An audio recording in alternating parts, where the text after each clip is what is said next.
तमाम तारीफ़ें उस क्रिएटर के लिए जिसने इस यूनिवर्स को एक मकसद के तहत पैदा किया है।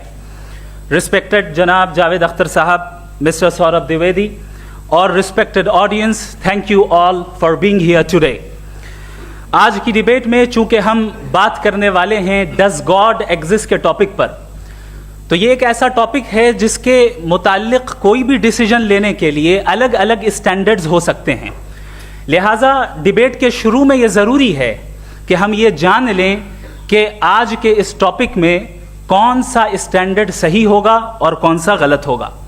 सबसे पहला स्टैंडर्ड जिसे मैं समझता हूं कि हमारे रिस्पेक्टेड जनाब जावेद अख्तर साहब बड़ी तेज़ी के साथ उसकी तरफ लपकेंगे, वो है साइंस। जबकि साइंस दर हकीकत खुदा के एग्जिस्टेंस को डायरेक्टली साबित करने या उसके एग्जिस्टेंस को डिनाई करने के लिए स्टैंडर्ड नहीं बन सकती। और उसकी वजह क्या है, ये मैं नहीं कह रहा, ये वो लोग कह रहे हैं जो साइंस के एक्सपर्ट्स हैं। नेशनल एकेडमी ऑफ साइंस कहती है science doesn't have the processes to prove और disprove the existence of God. Why? क्योंकि साइंस का ताल्लुक एम्पेरिकल एविडेंस से है और एम्पेरिकल एविडेंसेस का ताल्लुक हमारे नेचुरल और फिजिकल वर्ल्ड से है, जबकि गॉड नॉन फिजिकल और सुपर नेचुरल रियलिटी है। लिहाजा नॉन फिजिकल रियलिटी को आप उस टूल के साथ नहीं चेक कर सकते जिसका काम फिजिकल रियलिटी को तलाश करना है। लिहाजा आज इस डिबेट में गॉड की एग्जिस्टेंस को साबित करने या उसे डिनाई करने में साइंटिफिक एविडेंस को एक्सेप्ट नहीं किया जाएगा। दूसरा स्टैंडर्ड हो सकता है रेविलेशन, कि रेविलेशन के जरिए हम यह साबित करें कि गॉड एग्जिस्ट करता है या नहीं। लेकिन यह स्टैंडर्ड भी आज इररेलेवेंट है। क्यों? क्योंकि रेविलेशन मेरे नजदीक सोर्स ऑफ नॉलेज है, वैलिड सोर्स ऑफ नॉलेज है, लेकिन हमारे जावेद अख्तर साहब के नजदीक ये वैलिड सोर्स ऑफ नॉलेज नहीं है। लिहाजा आज की डिबेट में मैं एक भी एविडेंस किसी भी मजहबी स्क्रिप्चर से नहीं दूंगा ताकि जावेद अख्तर साहब के लिए वो अनएक्सेप्टेबल ना हो। तीसरा जो मेयार हो सकता है वो है ऑब्जर्वेशन, कि भाई कोई कहे कि हमें खुदा दिखाओ, अगर है तो दिखाओ, या ये कि खुदा के एग्जिस्टेंस पर एम्पेरिकल एविडेंस दो, तो ये है दर हकीकत गलत टूल का इस्तेमाल करना। ये ऐसा ही है कि जावेद साहब मुझसे ये मुतालबा करें कि मुफ्ती साहब आप मेटल डिटेक्टर के जरिए प्लास्टिक डिटेक्ट करके दिखाएं। अब चूंकि प्लास्टिक डिटेक्ट नहीं हो पा रही है लिहाजा plastic does not exist. No, you are using the wrong tool. इस टूल से प्लास्टिक को डिटेक्ट नहीं किया जाता। लिहाजा मैं समझता हूं कि गॉड के एग्जिस्टेंस पर एम्पेरिकल एविडेंस का मुतालबा करना एक बचकाना मुतालबा है और हमारे रिस्पेक्टेड जनाब जावेद अख्तर साहब इस स्टेज से अब बहुत आगे निकल चुके हैं। अब बचता है एक ही स्टैंडर्ड, और वो स्टैंडर्ड है अक्ल, लॉजिक, रीजनिंग। और यही वो स्टैंडर्ड है जिसके तहत गॉड की एग्जिस्टेंस को साबित किया जाएगा या गॉड की एग्जिस्टेंस को डिनाई किया जाएगा। लेकिन चूंकि ये बहुत इंपॉर्टेंट और सेंसिटिव टॉपिक है, इसलिए लॉजिकल आर्ग्यूमेंट भी ऐसा होना चाहिए जो डेफिनेटिव हो, इनडेफिनेटिव ना हो, जो 2 और 2 4 की तरह बिल्कुल वाजे हो, जिसे लॉजिकली रिजेक्ट करना पॉसिबल नहीं हो। फॉर एग्जाम्पल हम कहें हमारे रिस्पेक्टेड मिस्टर सौरभ साहब, ये एक इंसान है और तमाम इंसान कॉन्शियस बीइंग है। लिहाजा नतीजा क्या निकला, हमारे सौरभ साहब भी कॉन्शियस बीइंग है। क्या ये इनडेफिनेट आर्ग्यूमेंट है या डेफिनेट आर्ग्यूमेंट है? ये डेफिनेट आर्ग्यूमेंट है। ये 2 और 2 की तरह वाजे है, इसमें किसी तरह जो है लॉजिकली इसको रिजेक्ट नहीं किया जा सकता। तो अगर आज हमारे जावेद अख्तर साहब ऐसी कोई अकली दलील और लॉजिकल एविडेंस दें खुदा के ना होने पर जो डेफिनेट भी हो, तो मैं ये ऐलान करता हूं कि यकीनन मैं उस एविडेंस को कबूल करूंगा और उस पर गौर करूंगा। लेकिन साथ में यह भी ऐलान कर देता हूं प्रेडिक्शन के तौर पर कि ऐसा कोई डेफिनेट आर्ग्यूमेंट कोई नहीं पेश कर सकता। दलील हम देंगे और डेफिनेटिव दलील देंगे, लॉजिकल दलील देंगे, ऐसी दलील देंगे जो एंटायर एथिस्टिक वर्ल्ड उसे रेफ्यूट नहीं कर सकती। चलें अब हम एक एग्जाम्पल सोचते हैं, एक सिनेरियो, सिंपल सिनेरियो, तमाम ऑडियंस से गुजारिश है, हम और आप एक आइसोलेटेड आइलैंड पर हैं, ऐसा आइलैंड जहां पे हमसे पहले कोई कभी नहीं गया। चलते चलते आपके सामने अचानक आपने देखा एक पिंक कलर की बॉल पड़ी हुई है, सबसे पहला सवाल आपके जहन में क्या आएगा कि ये बॉल यहां क्यों आई, कैसे आई, ये पिंक कलर की ही क्यों है, कोई और कलर भी हो सकता था, ये इसी शेप में क्यों है, कोई और शेप भी हो सकता था। नेचुरली आप इस तरफ पहुंचेंगे कि कोई ना कोई है जिसने इन स्पेसिफिक प्रॉपर्टीज के साथ इस बॉल को बनाया है और यहां पे रखा है। चूंकि आप जानते हैं कि ये जो बॉल है इसका एग्जिस्ट करना जरूरी नहीं है, ये एग्जिस्ट कर भी सकती थी, नहीं भी कर सकती थी, और एग्जिस्ट करना ही था तो किसी और फॉर्म में करती, किसी और कलर में करती। अब आप इस बॉल को एक्सपैंड करते चले जाएं, एक्सपैंड करते चले जाएं, एक्सपैंड करते चले जाएं, यहां तक कि ये बॉल यूनिवर्स के साइज की हो जाए। बताइए कि क्या साइज के बढ़ जाने से सवाल बदल जाएगा? हरगिज नहीं बदलेगा। अभी भी सवाल रहेगा, ये यूनिवर्स कहां से आया, इन स्पेसिफिक प्रॉपर्टीज के साथ कहां से आया, क्यों आया, किसने बनाया, यह सवाल उस वक्त भी वैलिड रहेगा। लेकिन यह सवाल अगर हम जनाब जावेद अख्तर साहब से करें तो चूंकि इनका वर्ल्ड व्यू एथिस्टिक है, और सिर्फ इनका नहीं, मतलब जितने भी एथिस्ट हैं और एथिस्टिक वर्ल्ड व्यू को रखने वाले से अगर आप ये सवाल करें कि ये यूनिवर्स कहां से आया, तो इनका जवाब या तो आर्ग्यूमेंट फ्रॉम इग्नोरेंस होगा या डॉगमेटिक होगा। या तो ये कहेंगे कि मुझे नहीं पता कि ये कहां से आया, लिहाजा गॉड डज नॉट एग्जिस्ट, ये आर्ग्यूमेंट फ्रॉम इग्नोरेंस है, या ये कहेंगे कि ये यूनिवर्स खुद ब खुद बन गया। इसका मतलब ये है कि उस बॉल को भी खुद ब खुद बन जाना चाहिए, लेकिन बॉल के ताल्लुक से ये एक्सप्लेनेशन एक्सेप्ट नहीं की जाएगी कि ये खुद ब खुद बन गई, लेकिन यूनिवर्स के ताल्लुक से कर दिया जाएगा। इसे हम दूसरे अल्फाज में डॉगमा भी कह सकते हैं।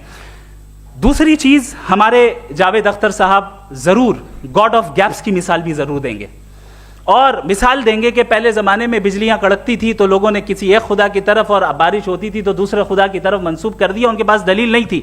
यह हमारा वर्ल्ड व्यू है ही नहीं, यह हमारा वर्ल्ड व्यू है ही नहीं, क्योंकि नेचुरल फेनोमेना के प्रोसेस की इंटरप्रिटेशन को जान लेने से यह कहां से साबित हो गया कि गॉड एग्जिस्ट नहीं करता है। इस पर मैं इंशाअल्लाह अभी आगे बात करूंगा। आप हजरात ये भी देखेंगे, और मैं ये एक्सपेक्ट करता हूं कि हमारे रिस्पेक्टेड जनाब जावेद अख्तर साहब जरूर इमोशनल आर्ग्यूमेंट्स भी देंगे, जो कि एक लॉजिकल फेलेसी है जब बात आती है ट्रुथ को डिसाइड करने में। क्यों? मिसाल के तौर पर वो कहेंगे कि अगर गॉड है तो ईविल क्यों एग्जिस्ट करता है, जबकि मैं कहता हूं ईविल का एग्जिस्ट करना गॉड के एग्जिस्ट करने की दलील है, उसके खिलाफ नहीं है। चूंकि अगर गॉड है तो हम सब उसके सामने अकाउंटेबल हैं, और अगर हम अकाउंटेबल हैं तो अकाउंटेबिलिटी के लिए ईविल का मौजूद होना जरूरी है, उसके बगैर हम अकाउंटेबल नहीं हो सकते। और अगर हम अकाउंटेबल नहीं हैं तो हम जनाब जावेद अख्तर साहब से पूछेंगे कि आप बताएं कि फिर सफरिंग इस दुनिया में क्यों है? अगर खुदा नहीं है तो सफरिंग क्यों है? और उन लोगों के जज्बे का क्या जिनके अंदर सफरिंग के बाद इंतकाम लेने का जज्बा पाया जाता है और वो इस दुनिया से ऐसे ही चले गए, क्या उनकी सारी तकलीफें बेकार चली जाएंगी? अब आ जाएं उसी एग्जाम्पल की तरफ कि बॉल, मुझसे अगर कोई पूछे इस बॉल को किसने बनाया, और या इस एक्सपेंडेड बॉल को किसने बनाया, मैं कहूंगा कि चूंकि ये यूनिवर्स और इस यूनिवर्स की तमाम चीजें कॉन्टिंजेंट हैं। कॉन्टिंजेंट होने का मतलब ये होता है कि जो अपने एग्जिस्टेंस पे किसी के ऊपर डिपेंड करती हो, तो जाहिर है ये यूनिवर्स कॉन्टिंजेंट है। और अगर कोई चीज कॉन्टिंजेंट नहीं है तो मैं रिक्वेस्ट करूंगा कि मुझे दिखा दें कि कौन सी चीज यूनिवर्स में कॉन्टिंजेंट नहीं है, हम भी जरा गौर कर लें और हम भी देख लें। और जब कॉन्टिंजेंट चीजें मौजूद हैं तो फिलोसोफर्स की इस्तिलाह के मुताबिक, हम उस टर्मिनोलॉजी के मुताबिक हम उस जगह तक पहुंचते हैं और उस हस्ती तक पहुंचते हैं जिसे नेसेसरी बीइंग कहा जाता है, कि ये वो नेसेसरी बीइंग है जिसका मौजूद ना होना नामुमकिन हो। क्योंकि अगर ये मौजूद ना हो तो सारी चीजें एग्जिस्टेंस में आएंगी ही नहीं, और ये सारी कॉन्टिंजेंट चीजें उसी के ऊपर डिपेंड करती हैं। अब अगर आप ये सवाल करते हैं कि फिर उस हस्ती को किसने बनाया, फिर उसका कॉज क्या है, फिर उसका कॉज क्या है, फिर उसका कॉज क्या है, और एंडलेसली चले जाएं, इसे हम कहते हैं इन्फिनिट रिग्रेस ऑफ कॉजेस, जो कि लॉजिकल फेलेसी है। कॉन्सेप्चुअली इन्फिनिटी पॉसिबल है। मिसाल के तौर पे न्यूमेरिकल्स 1 2 3 गिनते चले जाएं, इन्फिनिट नंबर्स हैं। मैं कॉन्सेप्चुअली बात नहीं कर रहा, प्रैक्टिकली रियलिटी में साबित करके दिखाएं कि infinite regress of causes possible हैं या नहीं। अगर पॉसिबल हैं तो हम मान लेंगे, मिसाल दे दें, और पॉसिबल नहीं है तो एक ही ऑप्शन बचता है जिसे हम कहते हैं नेसेसरी बीइंग। ऐसी नेसेसरी बीइंग जो इंडिपेंडेंट है, क्योंकि अगर वो डिपेंडेंट हुई तो वो नेसेसरी नहीं रहेगी। ऐसी इंडिपेंडेंट बीइंग जो इटर्नल है, अगर वो इटर्नल नहीं होगी, उसकी बिगिनिंग होगी तो वो खुद कॉन्टिंजेंट है। ऐसी बीइंग जो पावरफुल है, क्योंकि कॉन्टिंजेंट को एक्चुअलाइज करने के लिए पावर चाहिए। ऐसी बीइंग जो इंटेलिजेंट है और नॉलेजेबल है, क्योंकि ये यूनिवर्स स्पेसिफिक फॉर्म और स्पेसिफिक लॉज ऑफ नेचर के तहत प्रिसाइजली चल रहा है। Thank you. थैंक यू मुफ्ती साहब। मैं इन दलीलों के बाद जावेद अख्तर साहब से गुजारिश करूंगा, आप बैठ के बोलना चाहेंगे वहाँ? जी।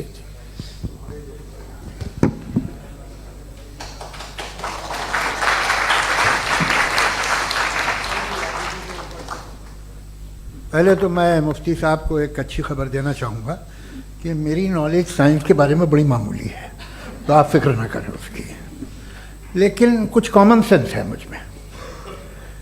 देखिए, ये खुदा का तस्वुर कोई नया तस्वुर नहीं है, ये सदियों से रहा है। ये कुछ रिलीजन 3000 साल पुराने होंगे, 4000 साल पुराने होंगे, लेकिन इंसान कोई 10,000 12,000 साल से एग्जिस्ट करता है होमोसेपियन की शक्ल में, और हमेशा कुछ ना कुछ मज़हब रहे। ये मज़हब जाहिलों के नहीं थे, ये मज़हब एक ऐसी ग्रीक सोसाइटी के थे जहाँ बड़े बड़े फिलोसफर पैदा हुए। ये मज़हब इजिप्शियंस के थे जिन्होंने पिरामिड्स बनाए थे। ये रोमन्स के थे कि जिनका आर्किटेक्चर और सेनेट यानी पहली बुनियाद डेमोक्रेसी की, लिमिटेड थी मगर डेमोक्रेसी थी, ये उन लोगों ने किए थे। तो इनका जो जुपिटर था, रा था, ज़्यूस था, उन्हें उस पर इतना ही एतमाद था जितना आज किसी मजहबी आदमी को अपने खुदा पे होगा। क्रिश्चियनिटी आने से पहले यूरोप में एक मज़हब था, जर्मेनिक रिलीजन। उसका एक खुदा था, उसकी एक बीवी थी, उसके 2 बेटे थे, एक बेटी थी। फिर जर्मनी में जब यूरोप में क्रिश्चियनिटी आई तो वो खुदा, उसकी बीवी और पूरे ख़ानदान चला गया। तो हमने, अगर हम हिस्ट्री देखें तो खुदा जो हैं वो ज़्यादातर फ़नी हैं, वो हमेशा रहे नहीं। और वो जो लोग इन्हें मानते थे उनको आप कहें वो तो जाहिल थे, उन्हें तो कुछ पता ही नहीं था, ऐसा नहीं है। वो अपने वक्त में बड़े काबिल लोग थे और अपने वक्त में उन्होंने बड़े बड़े काम किए हैं, फिलोसफर्स थे, साइंटिस्ट थे, लेकिन उनका मज़हब कहाँ गया, उनके खुदा कहाँ गए? आज जो खुदा हैं दुनिया में लोग उन्हें मानते हैं। आपको क्या मालूम कि कितने बरसों के बाद क्या होने वाला है? हम यूरोप में देखते तो चर्च खाली हैं। तो वक्त के साथ चीज़ें बदलती हैं। जहाँ तक इसका ताल्लुक़ है मज़हबों का, हर मज़हब आपसे एक चीज़ मांगता है, फेथ। ये फेथ क्या चीज़ होती है? What is the difference between faith and belief? ये तो बहुत ही अहमखाना बात होगी कि कोई आदमी कहे साहब अगर खुदा है तो मुझे दिखाइए। ये तो जाहिलाना बात हुई। मैंने तो नॉर्थ पोल नहीं देखा है, मगर मैं मानता हूँ कि नॉर्थ पोल है। मैं क्यों मानता हूँ? इसलिए कि अगर ये दुनिया राउंड है तो उसका कोई टॉप होगा। कुछ लोग हैं जो वहाँ गए भी हैं, कॉमन सेंस कहता है कि ऐसा होगा, सबूत है, गवाह है, रीज़न है। तो ये मेरा फेथ नहीं है। तो फेथ में और बिलीफ में डिफरेंस क्या है? जो मज़हब मांगता है आपसे, हर मज़हब फेथ मांगता है। फेथ का मतलब ये है कि ना कोई गवाह हो, ना कोई सबूत हो, ना कोई रैशनल हो, ना कोई लॉजिक हो, ना कोई प्रूफ हो, मगर तुम एक बात को मानो। ये है फेथ। वरना बिलीफ होता। अगर इसमें कुछ भी सबूत होते, गवाह होते, तो फिर इसे आप बिलीफ कहते हैं। जैसे मेरा बिलीफ है कि नॉर्थ पोल है, मेरा फेथ थोड़ी है। फेथ इन तमाम शर्तों को रद्द करता है। तो फिर स्टुपिडिटी क्या है? अगर मैं एक बात ऐसी मानूं जिसकी ना कोई लॉजिक है, ना कोई रैशनल है, ना कोई प्रूफ है, ना कोई गवाह है, ना कोई सबूत है, और मैं उसे मानूं, तो ये स्टुपिडिटी हुई। इसे ही भाई कल को मैं यकीन कर लूँ कि एलॉन मस्क जो है मेरा भाई है, तो मुझे इंतहाई खुशी होगी, सुकून भी बहुत मिलेगा मुझे। लेकिन और कहे भाई क्यों मानते हो, क्या सबूत है भाई, वो तो अमेरिकन है और तुम तो इंडियन हो, वो तो नस्ल अलग है, तुम्हें कभी मिले भी नहीं। साहब देखिए मेरा फेथ है, इस पर बात न किया। फेथ का मतलब ही यह है कि आप प्रूव नहीं कर सकते। अगर आप प्रूव कर सकते हो तो फेथ की ज़रूरत ही नहीं, फिर तो आप बात करेंगे, आप कितनी बहस कर लीजिए। अल्टीमेटली दुनिया का हर मज़हब फेथ पे टिका है, और फेथ का मतलब है एक ऐसा यकीन जिसका कोई सबूत, कोई गवाह, कोई रैशनल नहीं। अब आप ये कहें, क्या आप ये क्यों कह रहे हैं कि साहब ये कायनात किसने बनाई? कमाल ये है कि आपने बताया कि एक आइलैंड पर गए और एक बॉल देखी। आपने ये नहीं कहा कि आइलैंड किसने बनाया, आपको सिर्फ बॉल पे हैरत हुई। हमने आइलैंड पे हमने हैरत नहीं की, होते हैं आइलैंड। इसी तरह ये आइलैंड है, सितारे, ये गैलेक्सीज, ये सब आइलैंड हैं, खला में। हम उन्हें टेकन फॉर ग्रांटेड लेते हैं, हम पूछते नहीं किसने बनाए। आपने जजीरे के बारे में भी नहीं पूछा है। मेरी पैदाइश कैसे हुई? क्या मैं प्लान पैदा हुआ था? I was plan to be born, या एक लकी स्पर्म था जो किसी एक से चिपक गया? मेरी पैदाइश रैंडम। और इंसाफ जिसे आप कहते हैं, इंसाफ का तो नेचर से कोई वास्ता ही नहीं। जो आप कहते हैं कि एक दिन इंसाफ मिलेगा, इंसाफ is a human concept, nature में कोई इंसाफ नहीं। अगर शेर हिरन को खा जाता है तो उसे कोई सजा नहीं मिलती।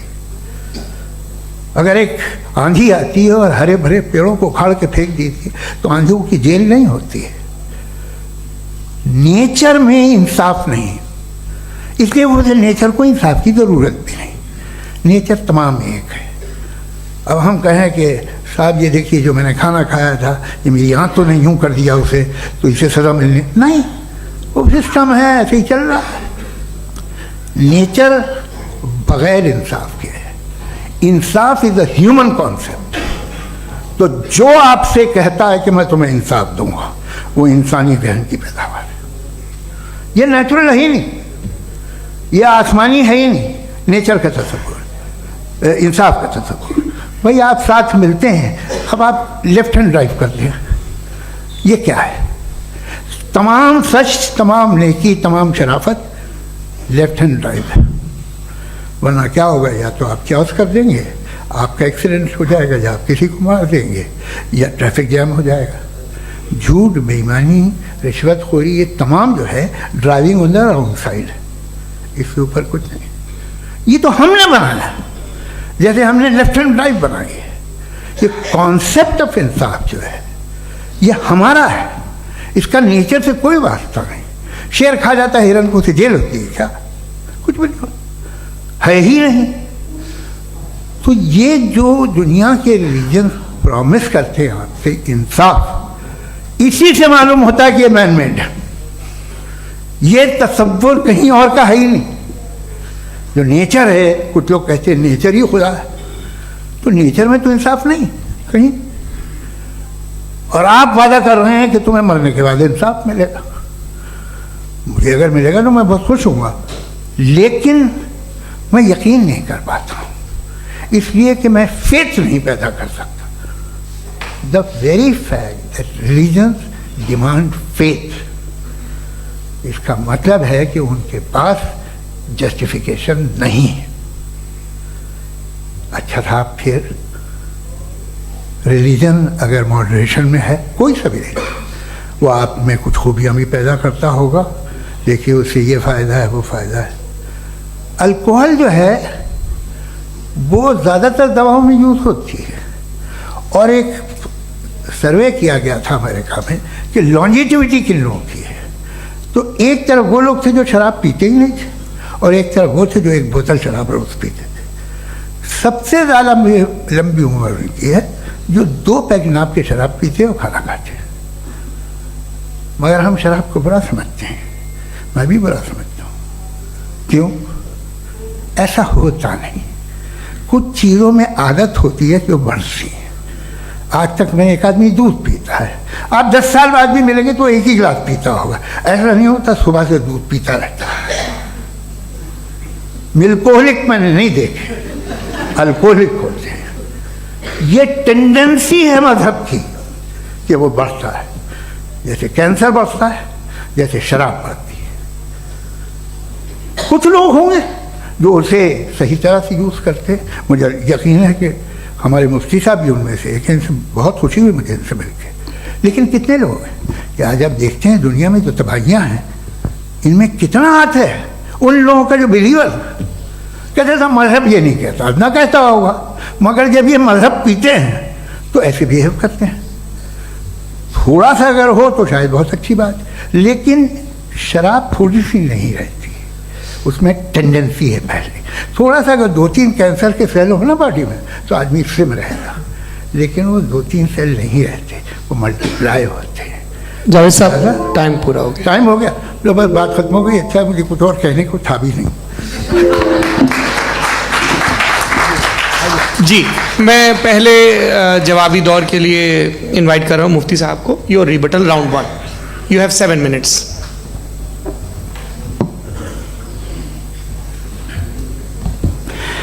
Thank you very much Javed साहब, आपकी बात को सुनकर बड़े महजूज हुए हम लोग। महजूज, do you understand? We enjoyed. Okay, अब थोड़ा सा लॉजिकली उसको हम लोग देखते हैं। दरअसल हम लोगों ने कल गुजारिश की थी मुफ्ती साहब से भी, जावेद साहब से भी, कि हिंदुस्तानी ज़बान आम फहम सबको समझ में आ जाए, और जहाँ कहीं आप मुश्किल शब्द इस्तेमाल करें वहाँ बताते भी चलें। Thank you. तो सबसे पहले हमारे रिस्पेक्टेड जावेद साहब ने हवाला दिया कि खुदा फ़ानी है। कितने मजहब आगे चले गए, किसी ने जुपिटर को खुदा माना, किसी ने किसी को माना। मैं कहता हूँ जिसने कॉन्टिंजेंट चीज़ को खुदा माना, गलत माना, वो खुदा ही नहीं, वो खुदा ही नहीं है। हम तो नेसेसरी बीइंग को साबित करने बैठे हैं, वो नेसेसरी कॉज जो इटरनल है, जो अबदी भी है और अजली भी है। हम किसी और को साबित करने नहीं बैठे। दूसरी चीज़, उन्होंने कहा कि फेथ एंड बिलीफ, ये एक ऐसी डेफिनेशन है फेथ की जो इन्होंने पहली मर्तबा पेश की है, या माफ़ कीजिएगा, इन्होंने पहली मर्तबा पेश नहीं की है, रिचर्ड डॉकिंस ने पहली मर्तबा पेश की है। मुझे मालूम है ये सोर्स कहाँ से है। एपिस्टेमोलॉजिकली फेथ और बिलीफ का फर्क आप इस तरह नहीं कर सकते सर। फेथ सही भी होता है, गलत भी होता है, बिलीफ सही भी होता है, गलत भी होता है। जो लॉजिक, रीजन और एविडेंस से बैक्ड होगा वो फेथ सही होगा। और आप जिस फेथ की बात कर रहे हैं कि इलॉजिकल है और उसके पीछे नहीं है, तो we are on the same page. हम नहीं मानते उस फेथ को, जो फेथ ऐसा हो जिसके पीछे कोई लॉजिक ना हो, एविडेंस ना हो, हम नहीं मानते। हम तो उस फेथ के कायल हैं जिसके पीछे लॉजिक हो और एविडेंस हो। तो बिलीफ सही भी होता है, गलत भी होता है, फेथ भी सही होता है और गलत भी होता है। तो आज फेथ और बिलीफ के डिफरेंस पे बात नहीं हो रही है। आज आप चाहे फेथ एक्सेप्ट कर लें या बिलीफ एक्सेप्ट कर लें, आज ये बात होगी कि ट्रूथ क्या है, चाहे ट्रू बिलीफ सही है या ट्रू फेथ सही है, और फॉल्स फेथ क्या है और फॉल्स बिलीफ क्या है, बात इस पे हो रही। दूसरी चीज इन्होंने पूछा, स्टुपिडिटी फिर क्या है? अगर फेथ रिलीजन स्टुपिडिटी नहीं है तो और क्या है? चूंकि फेथ का मुतालबा करते हैं तो स्टुपिडिटी क्या है? मैं कहता हूं स्टुपिडिटी एथिज्म है। उसकी वजह यह है कि आप एक सड़क पे जा रहे हो और आप किसी गार्डन में जाएं और देखें वहां लिखा है फूलों के साथ I love Javed Akhtar, and I really do, I love you sir. So जब आप वहां पर पहुंचे तो वहां पहुंचकर अब ये बताएं, क्या आप ये कहेंगे वाह व्हाट अ नेचुरल सिलेक्शन? ये क्या नेचुरल सिलेक्शन है? नहीं, ये प्रिसाइजली डिजाइंड है, इसके पीछे डिजाइनर है। लिहाजा अगर कोई एक ऐसी कॉमन सेंस की बात को कबूल नहीं कर रहा है कि यूनिवर्स जो इतने प्रिसाइजली काम कर रहा है, हम कह दें कि खुद ब खुद बन गई, मैं समझता हूं इससे बड़ी स्टुपिडिटी और कुछ नहीं है। ये इरैशनल चीज है। फिर हमारे सर ने कहा कि आपने बॉल पे फोकस किया, आइलैंड पे फोकस नहीं किया। अरे आइलैंड को किसने बनाया यही समझाने के लिए तो बॉल की मिसाल दे रहा हूं। और बॉल भी कॉन्टिंजेंट है, आइलैंड भी कॉन्टिंजेंट है, दोनों नेसेसरी बीइंग का मुतालबा करते हैं। आगे इन्होंने कहा कि नेचर में कोई इंसाफ नहीं है, हम डिसाइड करते हैं कि मोरालिटी क्या होती है, इंसाफ क्या होता है, हम डिसाइड करते हैं। जैसे ड्राइविंग सीट में ट्रैफिक वाला, ये तो किसी खुदा ने नहीं कहा, ये है, इसे कहते हैं फॉल्स इक्विवेलेंस। ये एक लॉजिकल फेलेसी है। आपने जो है मिसाल दी ड्राइविंग की और ट्रैफिक की, ये सब्जेक्टिव मोरालिटी है। आप सब्जेक्टिव मोरालिटी को मिसाल बनाकर ऑब्जेक्टिव मोरालिटी के ऊपर नहीं थोप सकते। इंसाफ की ऑब्जेक्टिव मोरालिटी। अगर आप ये कहते हैं कि नेचर में इंसाफ नहीं है तो इंसाफ का न होना ये नेचुरल हुआ, तो फिर नेचर को नेचर रहने दे, क्यों हम इतना स्ट्राइव कर रहे हैं दुनिया में इंसाफ लाने के लिए? ये तो इलॉजिकल बात है, इरैशनल बात है। इसलिए बहुत सी चीजें ऐसी हैं जो ऑब्जेक्टिवली जो है इविल या गुड हैं, और बहुत सी चीजें ऐसी हैं जो सब्जेक्टिवली हैं। सब्जेक्टिवली जो मोरल होता है या इमोरल होता है उसको हम सोशल कंसेंसस से या पर्सनल प्रेफरेंस से डिसाइड करते हैं। लेकिन जो ऑब्जेक्टिव मोरालिटी है जिसमें इंसाफ आया, जो इन्होंने बार बार रिपीट किया, ये ऑब्जेक्टिव है, सब्जेक्टिव नहीं है। अगर आप कहते हैं ये सब्जेक्टिव है, तो मेरा सवाल आपसे ये है, क्या सोशल कंसेंसस के जरिए अगर जुल्म को सही करार दे दिया जाएगा तो आप जुल्म को जस्टिफाई करेंगे? दूसरी चीज, इन्होंने ये कहा कि 2 पैक शराब पी लें तो वो उतने पे नहीं रहता, बढ़ जाता है। यही मामला मजहब के साथ है, 2 पैक आप पी लें बढ़ेगा। तो ये एक ऐसी मिसाल है, इसको कहीं भी फिट कर लें कि आप एथिज्म पे जब फिट करें, जब आप 2 पैक एथिज्म का लेंगे ना, तो वो बढ़ बढ़ के नॉर्थ कोरिया बनेगा। Thank you.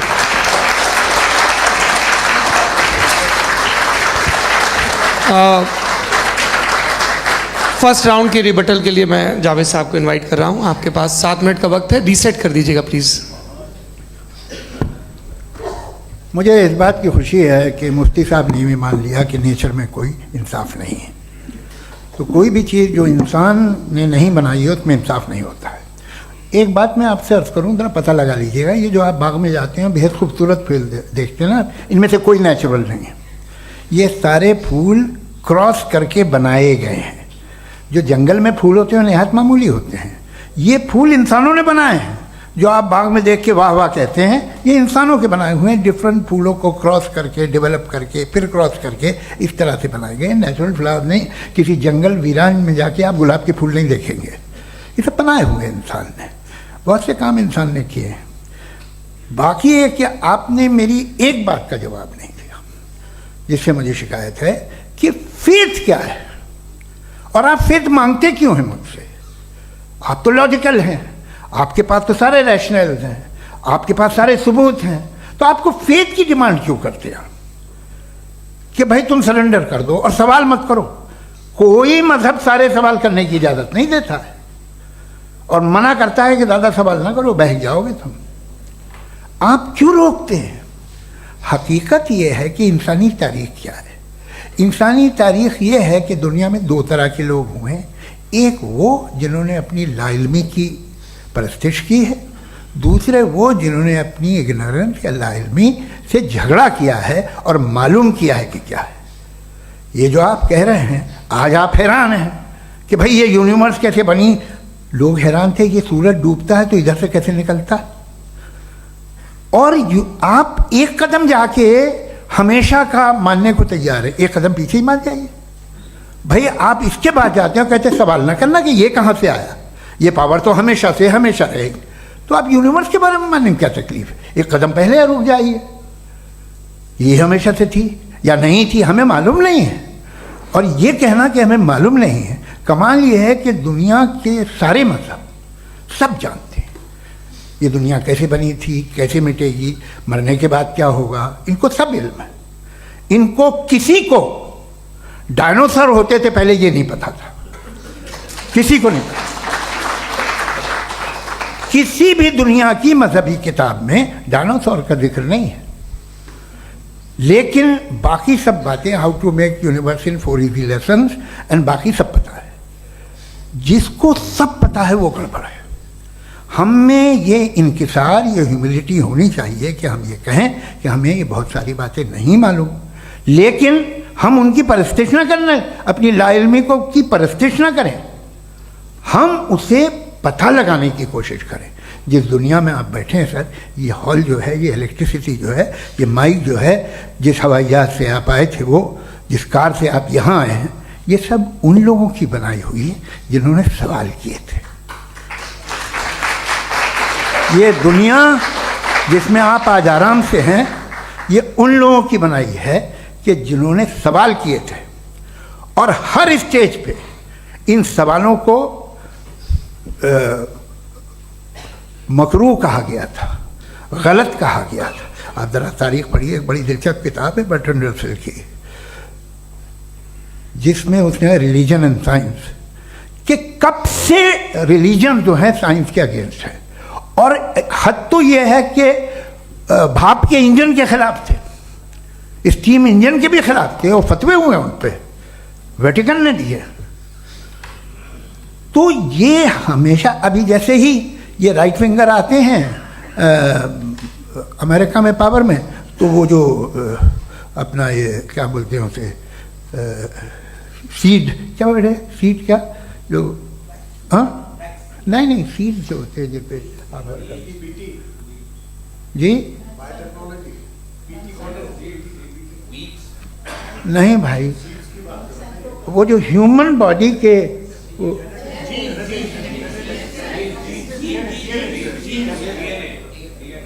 उस पर रिसर्च बंद हो जाती है, रिपब्लिकन नहीं करने देते। अरे भाई इतना डर क्या है तुम्हें? एक ज़माने में बहुत नाराज़ थे ये सारे मजहबी लोग कि ये इंसान तो इंसान बनाने की कोशिश कर रहा है। आपको क्या तकलीफ भाई, बना ले तो बना लेने दो, ये खौफ क्या है? और ये सब आज जो आप कह रहे हैं नामुमकिन है, ये कैसे हुआ? मुझे एक किस्सा याद आता है।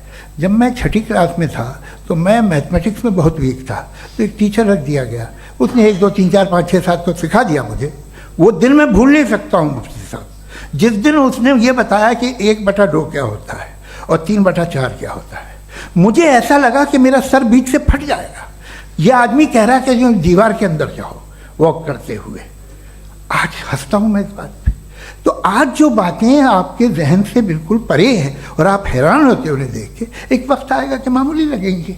और हुआ है, आपकी इंसानी तारीख ही है। इतनी जल्दी सारे फैसले आप मत कर लीजिए, थोड़ा ये ह्यूमिलिटी रखिए कि भाई ये हमें नहीं मालूम। ये कहने में क्या आ रहा है? ये यूनिवर्स कहाँ तक फैली, ये कब से है और कब तक रहेगी, हमें नहीं मालूम। आपने फैसला कर लिया कब बनी। ये आपके हिसाब से कोई 14 बिलियन ईयर बनी जो समझा जाता है। उससे पहले हजारों करोड़ों अरबों साल तक खुदा बैठा क्या कर रहा था? खामोश बैठा था, ऐसी जमाइयाँ ले रहा था। फिर उसे आइडिया है, यार एक काम करते, वक्त अच्छा गुजर जाएगा, यूनिवर्स पर आपसे सोचिए। वो तो हमेशा से है ना, मगर यूनिवर्स हमेशा से नहीं है, ये तो बनाई गई है। और उससे पहले क्या था, इनका क्या काम था? कैसी बात है, ये बड़ा आसान है। जो बात हमें आज धीरे धीरे पता चली है, बरसों 2000 और 2500 साल पहले आपको किसी ने बता दिया कि क्या था, आप मान गए, और तब से वही मान रहे हैं जो 2500 साल पहले कहा गया था। सब कुछ बदल गया है, सॉल्व हो रही हैं चीज़ें। अभी साइंस बिल्कुल दावा नहीं करती, या कोई फिलोसफर ये दावा नहीं करता कि हमें सब मालूम, बल्कि वो कहता है कि हमें जितना मालूम होता है उससे ये मालूम होता है कि हमें कितना कम मालूम। तो हम अपनी जहालत से लड़ें, उसकी परस्तिश न करें। जी, टाइम है। Thank you so much. मैं तर्कों की श्रृंखला में राउंड 2 के लिए मुफ्ती साहब को आमंत्रित कर रहा हूँ। आपके पास एक बार फिर से 7 मिनट का वक्त है। शुक्रिया। जनाब जावेद अख्तर साहब कई मरतबा दोहरा रहे हैं कि फेथ का मतलब बताइए, फेथ का मतलब बताइए। मैंने बता दिया, फेथ सही भी होता है, गलत भी होता है। और आज हम फेथ पे बात नहीं कर रहे, हम ट्रुथ और डज गॉड एग्जिस्ट पे बात कर रहे हैं। क्या डज गॉड एग्जिस्ट, ये ट्रुथ यानी गॉड है या नहीं है, इसमें से दोनों ट्रुथ क्या है। अब आप उसे फेथ कह लें, बिलीफ कह लें, नॉट माई बिजनेस। उसके बाद आपने कहा कि भाई सवाल करने से मजहब रोकता है। मैं कहता हूं जो रोकता है वो रोकता होगा, मैं नहीं रोकता, बल्कि सवाल करें, सवाल करना चाहिए। सवाल कर करके तो हम आगे बढ़ते हैं, तरक्की करते हैं, और इसीलिए मैं आज यहां पे आया हूं। लेकिन सवाल सिर्फ खुदा से नहीं होगा, आपसे भी होगा। सवाल एथिज्म से भी होगा, सवाल सिर्फ मजहब से नहीं होगा, सबसे होगा। और आज मैं सवाल करूंगा और उम्मीद है कि आप जवाब देंगे। अभी तक आपने वैसे कॉन्टिंजेंसी आर्ग्यूमेंट का कोई जवाब नहीं दिया। चलें, आपने कहा यूनिवर्स के बारे में इटर्नल क्यों नहीं बोल देते। ये चूंकि लॉजिकली पॉसिबल ही नहीं है कि यूनिवर्स इटर्नल हो। यूनिवर्स एक कॉन्टिंजेंट चीज है जो टाइम एंड स्पेस के पाबंद है, टाइम एंड स्पेस से बाउंड है। जो टाइम एंड स्पेस से बाउंड होगा वो कॉन्टिंजेंट होगा, जो कॉन्टिंजेंट होगा वो उसकी बिगिनिंग हुई होगी, जिसकी बिगिनिंग हुई होगी वो इटर्नल नहीं हो सकता। ये तो कॉमन सी बात है। आपने कहा कि किसी मजहबी किताब में डायनासोर का जिक्र नहीं है। अफसोस कि आज तक किसी मैथमेटिक्स की किताब में मुझे डायनासोर का जिक्र नहीं मिला।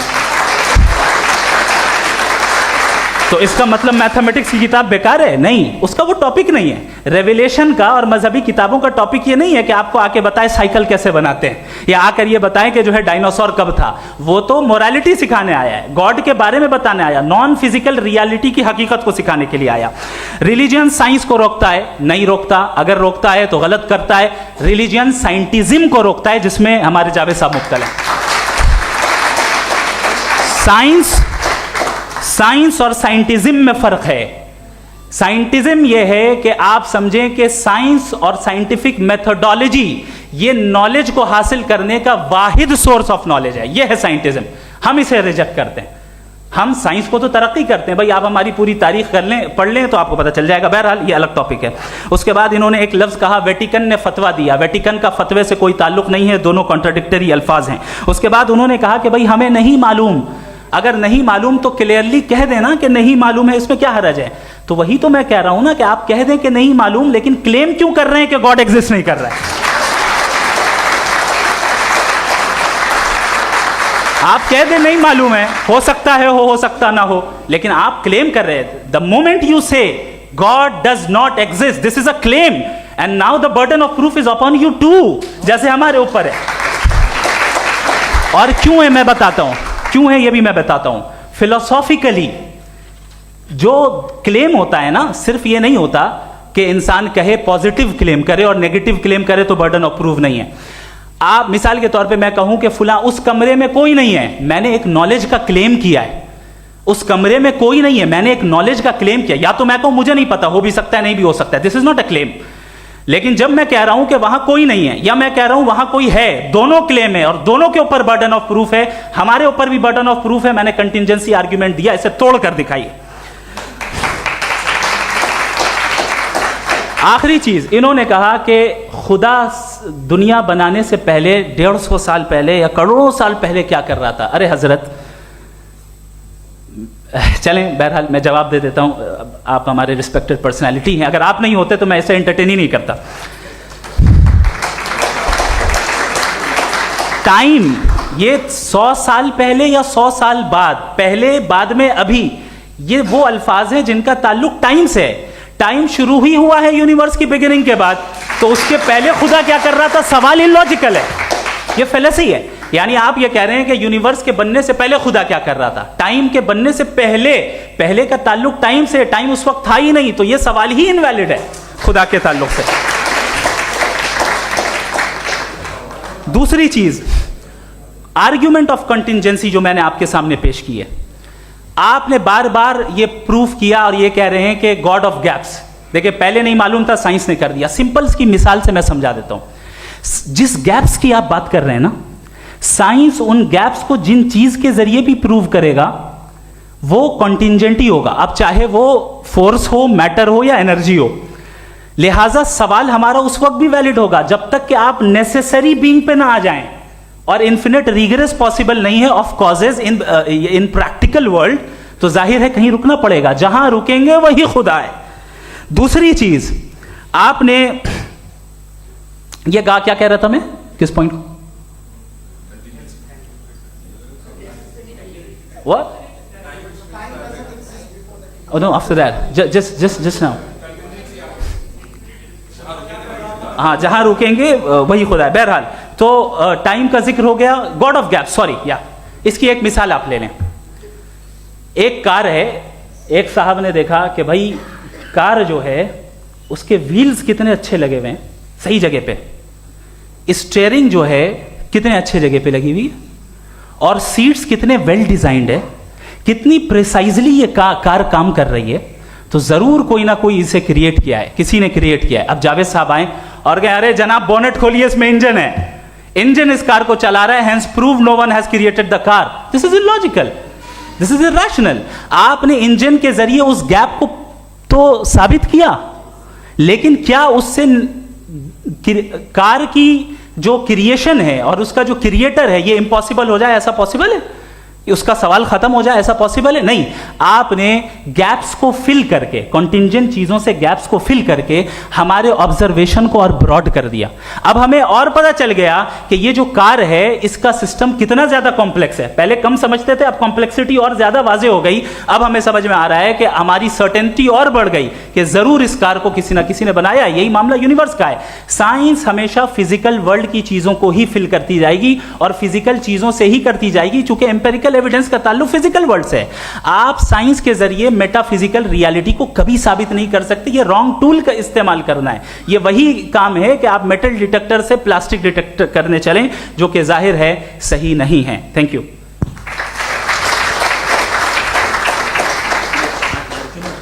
जी, ये आर्ग्यूमेंट का राउंड 2 है। हाँ। 7 मिनट है। पहले तो मैं आपसे अर्ज करूं कि आपने कहा कि जब कायनात ही नहीं थी तो वक्त भी नहीं था, कुछ भी नहीं था। कैसे नहीं था? खुदा था। एक एग्जिस्टेंस तो था ना खुदा का। तो जब खुदा था तो वक्त भी होगा। ऐसा नहीं कि कुछ भी नहीं था, खुदा था।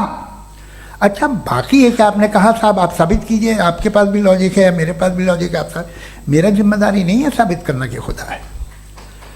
बर्टन रसल ने बड़ी अच्छी बात कही। बर्टन रसल ने बड़ी अच्छी बात कही। मैं आपसे अगर ये दावा करूं कि एक चाय की केतली मरीख के चारों तरफ घूम रही है, मार्स के चारों तरफ, तो ये आपका काम नहीं है कि आप साबित करें कि कोई चाय की केतली नहीं है। ये मेरा काम है, मैंने दावा किया है। ये दावा तो मजहबी लोग करते हैं कि खुदा है। मैं क्यों साबित करूं कि नहीं है? जब तक आप मुझे कन्विंस नहीं कर देंगे मैं नहीं मानूंगा। आपकी जिम्मेदारी है, मेरी जिम्मेदारी नहीं है। दोयम ये कि ये जो आप कह रहे हैं, जो गैप्स हैं, ये गैप जब जब किसी मजहब को चैलेंज करते हैं, जब ऐसा कोई बात आती है तो हंगामा हो जाता है कि जब वो चैलेंज करें किसी फेथ को। ये तमाम साइंस जो है इसे मुख्तलिफ जगहों पे मुख्तलिफ वक्तों में मजहब ने रोकने की कोशिश की है। ये किताब है religion and science, Burton Russell की, पढ़िएगा, अच्छी लगेगी आपको। तारीख ही है साइंस, मजहब की साइंस से उसका यही रिश्ता है। अच्छा, अब ये हम सोचें कि बहरहाल ये वजूद जो है मजहब और ये बिलीव इन गॉड इंसान को बेहतर बना देता है। तो एक काम कीजिए, हिंदुस्तान वर्ल्ड का नक्शा लीजिए और मार्क कीजिए कि रिलीजन कहाँ कहाँ ज़्यादा है, कहाँ कहाँ, चाहे वो लैटिन अमेरिका हो या मिडल ईस्ट हो या फार ईस्ट हो या हिंदुस्तान के वो इलाके जहाँ मजहबियत ज़्यादा है। रख दीजिए नक्शा अलग। अब दूसरा नक्शा कि कहाँ कहाँ नाइंसाफ़ी, रिप्रेशन, औरतों के हुकूक की पामाली, जुल्म, डिक्टेटरशिप कहाँ है, नक्शा एक ही होगा। तो आप मुझे बताएं कि जो इसका तरकीब इस्तेमाल क्या है? खुदा का तरकीब इस्तेमाल तो बताइए। आप छोटी सी दवा सड़क पे बेचते हैं, उसकी भी तरकीब इस्तेमाल बताते हैं। इसके इस्तेमाल से तो फ़ायदा नहीं हुआ किसी को। जो सारे के सारे ख़राब मुल्क हैं, ख़राब समाज है, वो सारे जुल्म खुदा के नाम पे करते हैं। वो गलत करते हैं, सही करते हैं, मुझे क्या लेना देना उससे। इस्तेमाल से मालूम होता ना।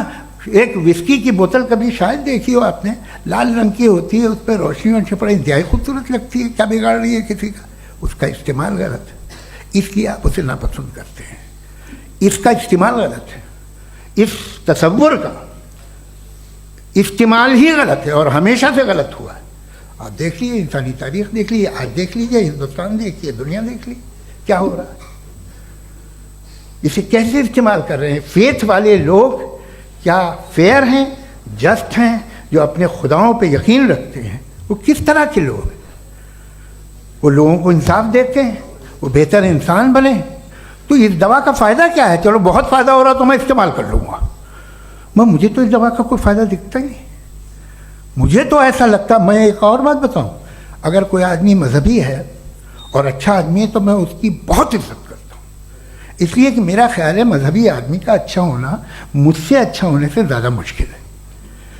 भाई हर चीज़ की एक लिमिट है। आप इतना भाग सकते हैं, इतना नहीं भाग सकते, इतना वजन उठा सकते, इतना नहीं उठा सकते, इतना दूर देख सकते हैं, इतना दूर नहीं देख सकते। उसी तरह कॉमन सेंस कहता है कि आप में नेकी का भी एक कोटा होगा। अब आप अगर सुबह जाते हैं अपनी इबादत गाह और इबादत करते हैं तो बाहर निकलते हैं तो आप तो यही महसूस करते हैं कि आपने एक बहुत अच्छा काम किया, आपकी नेकी का एक बहुत बड़ा कोटा खर्च हो गया जिससे किसी का कोई फ़ायदा नहीं हो। मैं तो नहीं जाता हूँ, तो मुझे तो किसी को खाना खिलाना पड़ेगा, किसी बेवा की मदद करनी पड़ेगी, मैं अपना कोटा कैसे कंज्यूम करूँ? आप अपना कोटा सारे मजहबी लोग इंतहाई यूजलेस कामों में यूज़ करते हैं, उसके बाद भी अगर आप में बच्ची है थोड़ी सी शराफत, तो भाई वाह क्या बात है।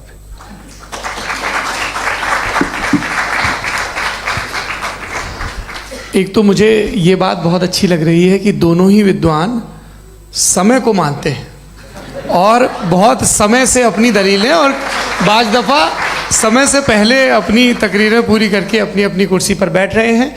ये इस आर्ग्यूमेंट का राउंड 2 पूरा हुआ। अब रिबटल का राउंड 2 है और उसके बाद क्रॉस एग्जामिनेशन होगा।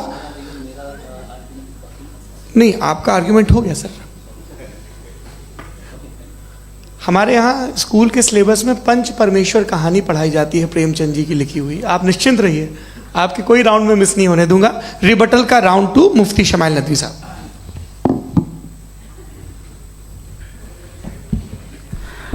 असल में जो हकीकी प्रॉब्लम है, असल प्रॉब्लम है वो ये है कि जावेद साहब के पास कॉन्सेप्ट ऑफ गॉड क्लियर नहीं है। इन्होंने कहा कि कायनात से पहले खुदा तो था, तब भी तो टाइम होगा। ये टाइम कायनात का हिस्सा है।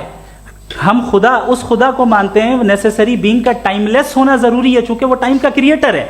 जब उसने टाइम को क्रिएट किया तो वो खुद टाइम पे कैसे होगा? उसने जब स्पेस को क्रिएट किया तो खुद स्पेस में कैसे होगा? अगर वो टाइम एंड स्पेस को पहले से ही उसका पाबंद है तो फिर किस चीज को उसने क्रिएट किया? लिहाजा ये सवाल गलत है कि खुदा था तो टाइम होगा। बिल्कुल नहीं, टाइम के पाबंद हम हैं, खुदा नहीं है। हम फिजिकल वर्ल्ड से ताल्लुक रखते हैं, वो मेटाफिजिकल रियलिटी है। दूसरी चीज इन्होंने मिसाल दी कि चाय की केतली हवा में घूम रही होगी, और पता नहीं शायद वो बर्टन रसल का उन्होंने हवाला दिया। बहरहाल यही प्रॉब्लम है। प्रॉब्लम यही है कि हम चीजों के दरमियान डिफरेंशिएट नहीं कर पाते। ये जो आपने मिसाल दी ये इमेजिनेशन है, और मैं जो साबित कर रहा हूं वो लॉजिकल नेसेसिटी है। आप इमेजिन करने आए तो कुछ भी करें, जुपिटर में पिंक एलिफेंट होगा, यूनिकॉर्न होगा, करें, उससे कायनात पे क्या फर्क पड़ता है? उससे आप लॉजिकल नेसेसिटी साबित नहीं कर सकते।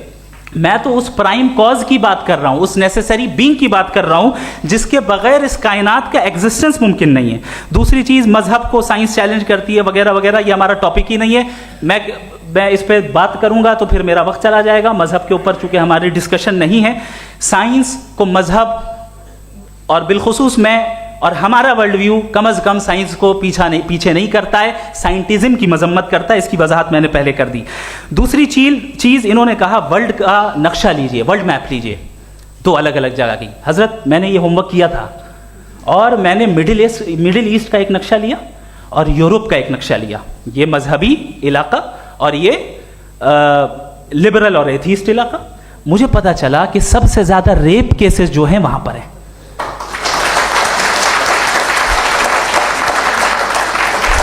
मुझे ये पता चला यूएन की रिपोर्ट के मुताबिक, मैं ये अपने घर से नहीं लेके आ रहा, कि जो वर्किंग वुमेन है यूरोपियन कंट्रीज में, उसमें 81% वुमेन सेक्सुअल हैरेसमेंट का वर्क में शुमार हो रही है। ये मिडिल ईस्ट में नहीं हो रहा है, वो मजहबी लोग हैं इसलिए नहीं हो रहा है।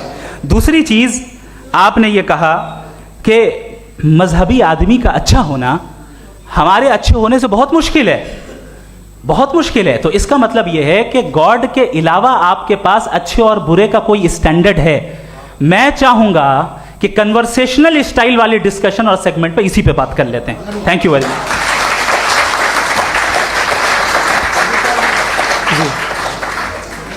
ये रिबटल का राउंड 2 है, आपके पास 5 मिनट का वक्त है और इसके बाद क्रॉस एग्जामिनेशन शुरू करेंगे। आप चाहें तो जो इन्होंने सवाल पूछे उनके जवाब आप रिबटल में भी दे सकते हैं। जी जी, देखिए पहले तो ये बात कि ये मिसाल गलत नहीं है, गलत है।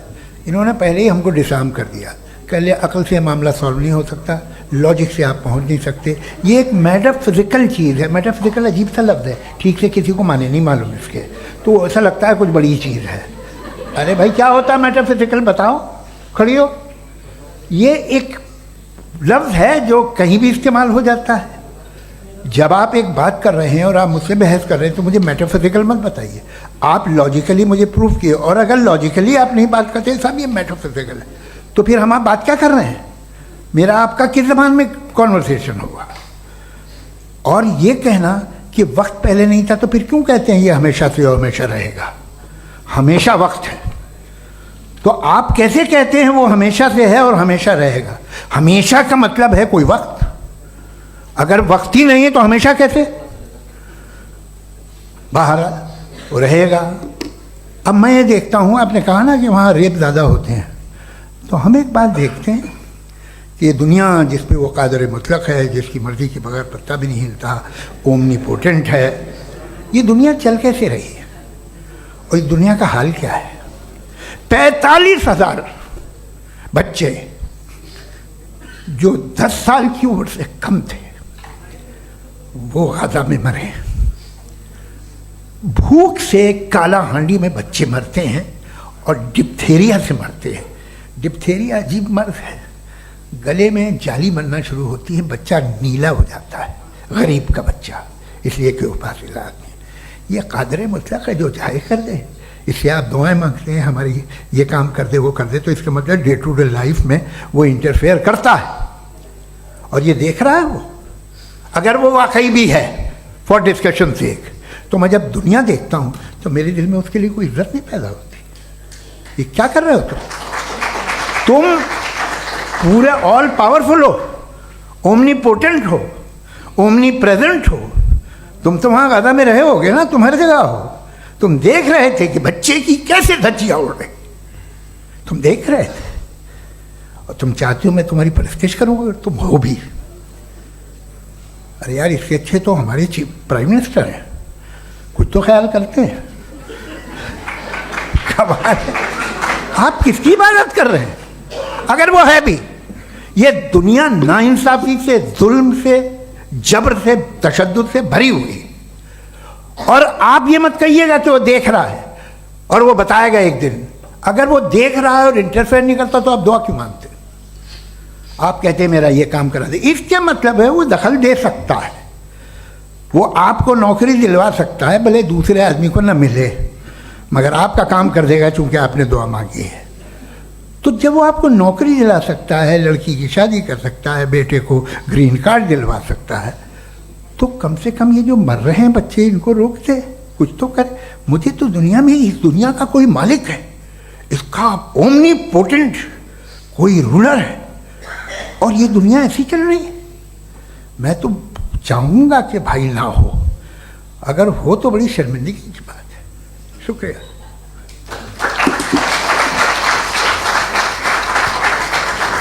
देवियों और सज्जनों, इस बहस के 2 राउंड और 2 रिबटल पूरे हो चुके हैं। अब सबसे ज़रूरी और सबसे मुश्किल राउंड शुरू हो रहा है, क्रॉस एग्जामिनेशन का। अब इन विद्वानों की सज्जनता की एक परख भी होगी और वक्त हमने 16 मिनट का तय किया है। पहला सवाल आप पूछना चाहेंगे? जी बिल्कुल। पहले बोले भी आपके आप माइक ले लीजिएगा हाथ में, ये नीचे से ऑन जी। मैं बोलता हूँ, ये डायस हटा सकते हैं क्या हम थोड़ा क्विकली? डायस पीछे कर दीजिए बस थोड़ा सा, है, ताकि ये जो दाएं बाएं लोग बैठे हैं इसे हटा दीजिए। अब हम वहाँ तो जाने वाले नहीं, आराम से आराम से दोनों तरफ से हटा दीजिए।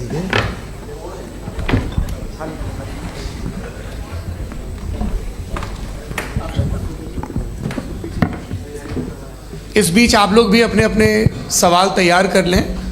ये ध्यान रखेंगे कि मैं यहाँ से सवाल लूँगा, आप लोगों को अपना हाथ ऊपर करना है, अपना नाम बताना है और अधिकतम 3 वाक्यों में अपना सवाल पूरा करना है। कई लोग सवाल की जगह भाषण देने लगते हैं, उससे आज बचना है। जी मुफ्ती साहब, पहला सवाल आपका, 16 मिनट हैं, हम दोनों लोगों के सवाल लेंगे। जी बहुत शुक्रिया। आपकी जो अभी बात हुई बहुत अहम थी, मैं इसको चाहूँगा कि आगे डिस्कस करूँ, लेकिन चूँकि अभी ये वो सेगमेंट है क्रॉस एग्जामिनेशन, तो सबसे पहला सवाल आपसे ये है कि जो मैं इतनी देर से कॉन्टिंजेंसी आर्ग्यूमेंट आपको बता रहा था, ये अकल से ही बता रहा था हजरत, आप ये बताएं कि आप इन्फिनिट रिग्रेस ऑफ कॉजेस को पॉसिबल मानते हैं या नेसेसरी बीइंग के एग्जिस्टेंस को सही समझते हैं, चूँकि 2 ही ऑप्शन हो सकता है, आप ये बताएं। देखिए, आपको मैं ईमानदारी से बात करूं, एक तो मैं कॉन्टीजेंसी वर्ड ठीक से समझता हूँ, और इस वक्त भी जो आपने अंग्रेज़ी के अल्फाज इस्तेमाल किए वो ज़रा थोड़े से मुझे डिफ़िकल्ट और कॉम्प्लिकेटेड लगे, तो आप ज़रा सिंपल ज़बान में सवाल कर सकते हैं? बिल्कुल कर सकता हूँ जी। यूनिवर्स की हर चीज कॉन्टिंजेंट होने का मतलब यह है कि वो अपने एग्जिस्टेंस में किसी के ऊपर डिपेंडेड है। जो भी चीज डिपेंडेड होगी वो चीज इंडिपेंडेंट नहीं हो सकती, तो उसका कोई ना कोई कॉज होगा। तो अब आप क्या समझते हैं कि ये इन्फिनिट रीग्रेस है, यानी कॉज पर कॉज, कॉज पर कॉज, कॉज पर कॉज, और कभी कोई यानी ये एंडलेसली चलता रहा? क्योंकि अगर ऐसा होगा तो हम तो एग्जिस्टेंस में आते ही नहीं। लॉजिकली ये मुत्तफक अलैह चीज है, मुत्तफक अलैह अग्रीड अपॉन। इस पे हमने एग्री किया था कि मुश्किल शब्द आएगा तो अर्थ बताना पड़ेगा। तो इन्फिनिट रीग्रेस तो पॉसिबल नहीं है, तो कहीं ना कहीं आपको रुकना पड़ेगा ऐसे नेसेसरी बीइंग पर। नहीं, कोई ज़रूरत नहीं रुकने की। किसने कहा आप रुकना पड़ेगा? आप रुकते हैं खुदा पे, आप नहीं रुकते। आप कहते हैं वो हमेशा से, जब उस वक्त से जब वक्त नहीं था। आप कहाँ रुकते हैं कि अब हुआ था वो? आप नहीं कहते। हम क्यों नहीं मान सकते कि यूनिवर्स जो है और बल्कि मल्टीवर्सेस जो है वो हमेशा से हैं, वो बनती है, बिगड़ती है। एक हमारे यहाँ एक चीज़ है ब्लैक होल, वो समेट लेता है वापस, फिर ब्लास्ट होता है, फिर फैल जाता है। और इसमें हमारी तो खैर कोई औकात ही नहीं है इंसान की। एक छोटे से ज़र्रे पे हम 50-60 साल की उम्र रखते हैं, जो करोड़ों अरबों साल की कायनात है उसमें, और पैदा भी नहायत ही बेहुदा वजह से हुए थे। तो इसमें ये सोचना कि इसकी वजूहात और ये क्यों है, ये डिपेंडेंट है, ये हम देख रहे हैं, क्या मालूम। आप सोचिए कि ये जो फैल रही है कायनात, ये कहाँ फैल रही है, ये कहाँ जा रही है, और ये फैल क्यों रही है? अरे बना ली थी तुमने, रुको भैया, काफ़ी है। ये फैल क्यों रही है? ये और कौन सी कायनात जिसे मैं दूरबीन से देखता हूँ तो 2 बिलियन लाइट ईयर पे है, उससे मेरा कोई वास्ता ही नहीं है। 2 बिलियन ईयर यानी अगर मैं 80,000 माइल्स पर सेकेंड से चलूं तो 20 करोड़ साल में वहां पहुंच जाऊंगा। इसकी ज़रूरत क्या थी? ये दुनिया, ये कायनात तो इंसान अशरफुल मखलूक़ात के लिए बनाई गई ना। तो ये सब ये टर्म समझ में नहीं आया, इसमें कोई ख़ास समझने वाली बात थी भी नहीं। ये जो अल्टीमेट कहा यह जाता है कि ये जो पूरी यूनिवर्स है, ये जो दुनिया है, ये इंसान के लिए बनाई गई। अच्छा, ये सब इंसान के लिए। क्यों साहब, सही है ना? बिल्कुल, लेकिन इसका ये मतलब नहीं कि किसी चीज के पीछे रीजन आपको नहीं पता तो रीजन नहीं है, इसे कहते हैं नहीं, मुझे नहीं पता, लेकिन मेरी जिम्मेदारी नहीं है। वो बिल्कुल सही कहा था उसने, बर्टन रसल ने। आपने उसे मजाक में टाल दिया कि भाई आप एक दावा कर रहे हैं, मैं क्यों कहूं कि ये गलत है दावा? आप प्रूफ कीजिए, मेरे पे जिम्मेदारी ही नहीं है, मैंने थोड़ी कहा है। आप प्रूफ कीजिए कि ये सही है।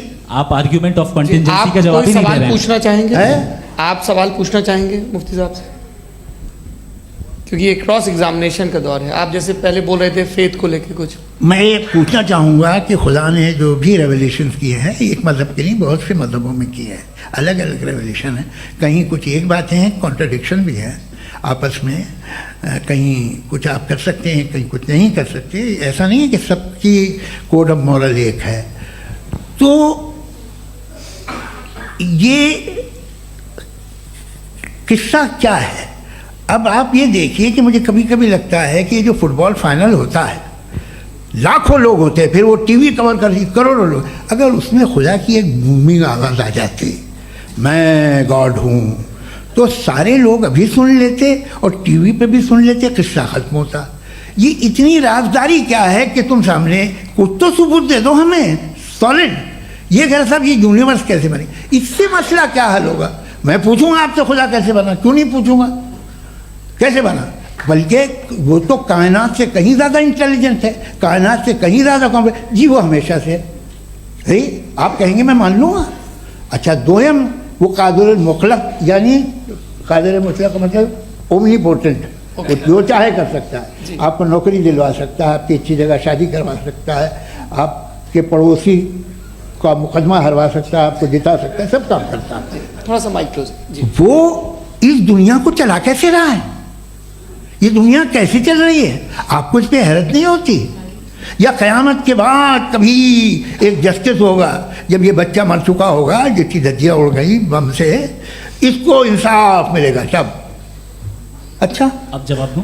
हाँ जी दीजिए। मैं वही इसीलिए आप ही की तरफ सबसे पहले आपने रेवलेशन और स्क्रिप्चर्स की बात की, इस पे मैं बात कर सकता हूं लेकिन आज नहीं करूंगा चूंकि वक्त कम है, कभी और इस पे डिस्कस करेंगे। मैं तैयार हूं उस पे भी बात करने के लिए। ये क्योंकि अभी हमारा से topic- राउंड 2 की भूमिका तय हो रही है। Does God exist round 2? जी चूंकि आज गॉड के एग्जिस्टेंस पे बात है तो मैं उसी के रिलेटेड जो है आपके सवालात को एंटरटेन भी करूंगा और मैं भी पूछूंगा। आपने कहा कि आपने साबित ही नहीं किया, जबकि आर्ग्यूमेंट ऑफ कॉन्टिंजेंसी बुनियादी आर्ग्यूमेंट है। आप मुझे कॉन्टिजेंसी का मतलब बताइए, आपका मतलब क्या कॉन्टिजेंसी? कॉन्टिंजेंसी का मतलब यह हुआ कि हर वो वजूद जो किसी भी चीज का पाबंद है, हर वो वजूद या हर वो चीज जो अपने एग्जिस्टेंस में किसी भी चीज के पाबंद है और उससे बाउंड है, उसको उसकी ज़रूरत है, उस पर डिपेंड करती है, तो जाहिर सी बात है कि उसका कोई ना कोई कॉज होता है। ये तो अक्ल की बात है। ये आप रीजनिंग की बात करते हैं, मैं वही कर रहा हूं। दूसरी चीज आपने ये बात कही कि इतने बिलियन लाइट ईयर्स दूर है, उसका मेरा क्या लेना देना। फिर मेरे ख्याल से आपको ये नहीं कहना चाहिए I think therefore I am an atheist. आपको सोचना चाहिए। सिर्फ आप एक लिमिटेड दायरे में रहकर नहीं सोचें बल्कि बाहर निकलकर सोचें। आपने तीसरा सवाल किया, आपने 2-3 सवाल एक साथ किए। ऐसी बातें ना कीजिए, कुछ लोगों को इतराज हो जाएगा आप पे कि आप कुछ भी सोचिए। ये इजाज़त आपको है नहीं, मुझे है।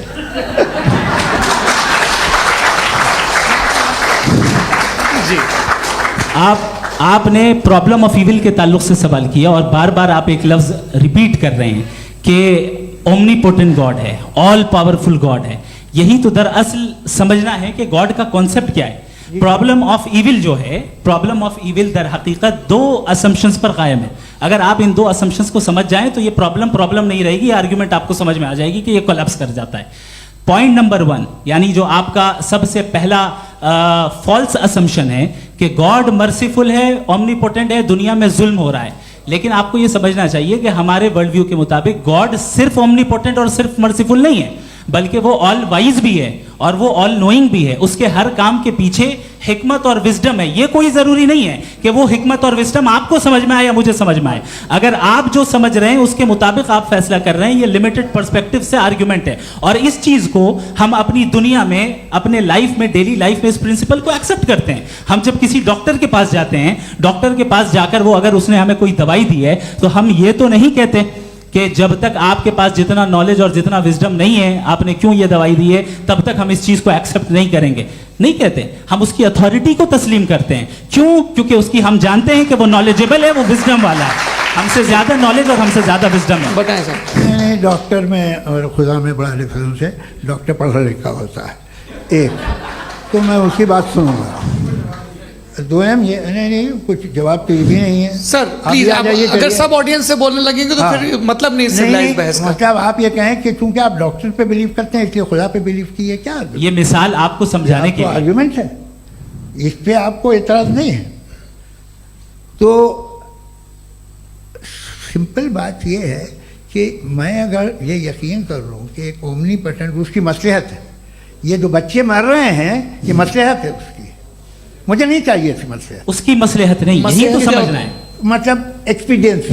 अच्छा, इस आपने अभी मेरी बात पूरी सुनी नहीं। मैंने कहा आपका पूरा आर्ग्यूमेंट 2 फॉल्स असम्पशंस पर है। एक फॉल्स असम्पशन मैंने बता दिया, दूसरा फॉल्स असम्पशन ये है कि इस दुनिया में इविल के होने का कोई गुड रीजन नहीं है, जबकि हमारे पास बाज रीजंस मौजूद हैं, हमारे पास बाज वजूहात मौजूद हैं। अगर इस दुनिया में इविल ना हो तो आप गुड को डिफाइन कैसे करेंगे? अगर जुल्म ना हो आप इंसाफ को समझेंगे कैसे? अगर तारीकी ना हो तो आप लाइट को समझेंगे कैसे? बहुत अच्छे। अभी और सुन लें, अभी और बाकी है। ये तो बात बहुत पसंद आई साहब मुझे कि जब तक रेप ना हो तब तक औरतों की इज्जत का ख्याल आपने मेरा जवाब पूरा सुना ही नहीं। जब तक के बच्चों का कत्ल ना किया जाए तब तक आपको बच्चों की मासूमियत की इज्जत है। आपने पूरा जवाब सुना ही क्या बात है, क्या आपने नुक्ता निकाला? आपने पूरा जवाब सुना ही नहीं। आप सुन लें, मेरी बात सुन लें। ये मैंने आपको एक चीज बताई। दूसरी चीज, इस दुनिया में हम आए हैं टेस्ट के लिए, हमारा टेस्ट हो रहा है और हर इंसान का अलग अलग अंदाज में टेस्ट होता है।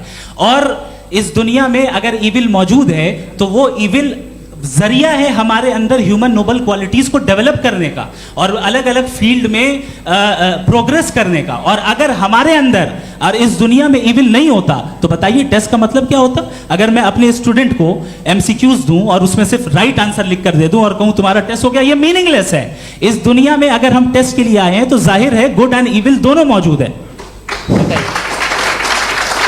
तो अगर गुड एंड इविल दोनों मौजूद है तो ये इविल भी खुदा का बनाया हुआ है?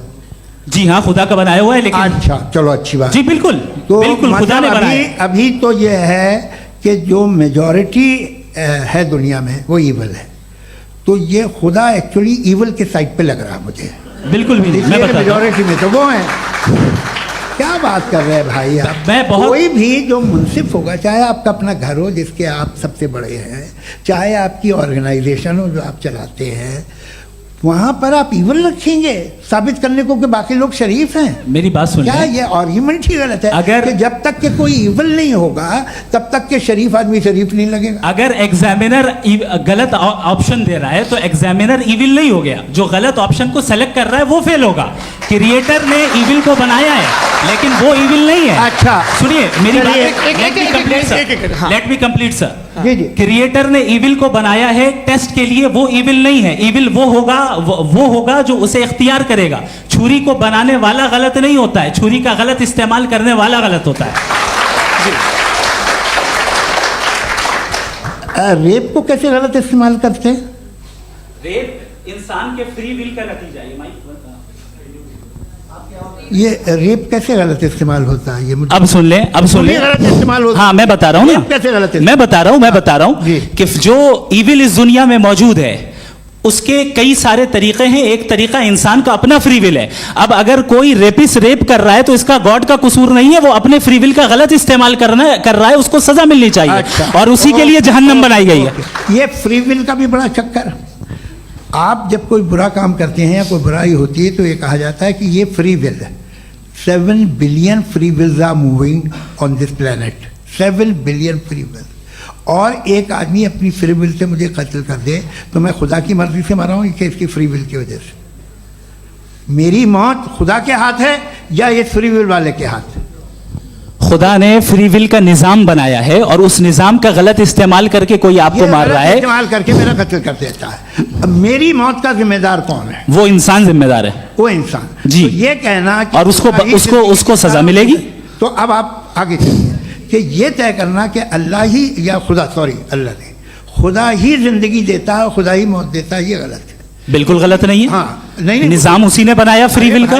निजाम मौत और हयात का उसी ने बनाया। You are contradicting yourself. अभी आपने कहा कि एक आदमी ने फ्री विल से आपको मार दिया, इसमें उसे फ्री विल दी गई थी, उसने गलत इस्तेमाल किया। 7 billion free wills are moving on this planet और आप चाह रहे हैं कि मैं सिर्फ खुदा का ध्यान करूं। ये 7 बिलियन फ्री विल्स को मुझे लुक आफ्टर करना पड़ेगा कि नहीं? ये तो तबाहियां कर रही हैं और तबाहियां ज़्यादा हो रही हैं। बिल्कुल। तो अगर आप बताएं अगर खुदा नहीं है फॉर एग्जाम्पल, हाँ। तो आप इविल को कैसे डिसाइड करेंगे? यानी how can you define evil objectively without God? देखिए, दुनिया में 2 तरह के जानवर हैं। एक जो अकेले रहते हैं जंगल में और एक जो ग्रुप्स में रहते हैं। ग्रुप में जो भी रहेगा, चाहे वो आपका फाउंडेशन हो, चाहे कोई क्लब हो, चाहे कोई पॉलिटिकल पार्टी हो, चाहे कोई यूनिट हो, उसमें आपको इंटरैक्ट करने के रूल बनाने पड़ेंगे। यानी लोग तय करेंगे। लोग तय करेंगे। अगर लोगों ने यह तय किया कि किसी का रेप करना सही, आप जस्टिफाई करेंगे? नहीं, आपका फाउंडेशन तो ये हो गया ना कि लोग ही विल डिसाइड करेंगे। नहीं। अरे दुनिया में ऐसे ग्रुप्स हैं जो रेप को जायज़ मानते हैं सर्टेन हालात में। मैं डिटेल में नहीं जानूंगा, आप भी जानते हैं। ये जो आईसिस वाले थे जिन्होंने क्या किया था, तो उन्होंने क्या किया उसका खुदा से कोई ताल्लुक नहीं है सर। मैंने सिंपल सवाल किया कि इविल को आप डिफाइन करते कैसे हैं? आगे वापस आइए जी। आप साथ में तभी रह सकते हैं जब कुछ आप ऐसे उसूल डेवलप करें जिसमें हर एक का बेसिक तहफ़्फ़ुज़, हर एक का बेसिक राइट हो और हर एक को कोई आराम मिले। यही तरीक़ा है किसी भी ऑर्गेनाइजेशन जिसमें एक से ज़्यादा लोग हैं और वो ऐसे चलती है ज़िंदगी। उसमें अगर आप गड़बड़ करेंगे तो तबाही होगी, नुकसान होगा, बर्बादियाँ आएंगी। और अगर उसमें आप घर ले लीजिए ना, एक हस्बैंड है, एक वाइफ है, बच्चे हैं, वालदा भी हैं, 2 बहनें भी हैं, एक भाई भी है। अब इसमें कोई निज़ाम आपको चाहिए साथ में रहने का, और एक दूसरे पे भरोसा रहे, एक दूसरे के बहीख्वाह हों, एक दूसरे की मदद करें, ऐसी जिंदगी। सर आपकी बात आ गई, आप ये कह रहे हैं कि लोग डिसाइड करेंगे क्या सही है क्या गलत है, यही है मेजॉरिटी डिसाइड करेगी क्या सही है क्या गलत है? अरे भाई बिल्कुल। मेजॉरिटी अगर ये कहे कि नाजी जर्मनी के साथ जिस तरह मेजॉरिटी थी कि जेनोसाइड करना सही, आप जस्टिफाई करेंगे?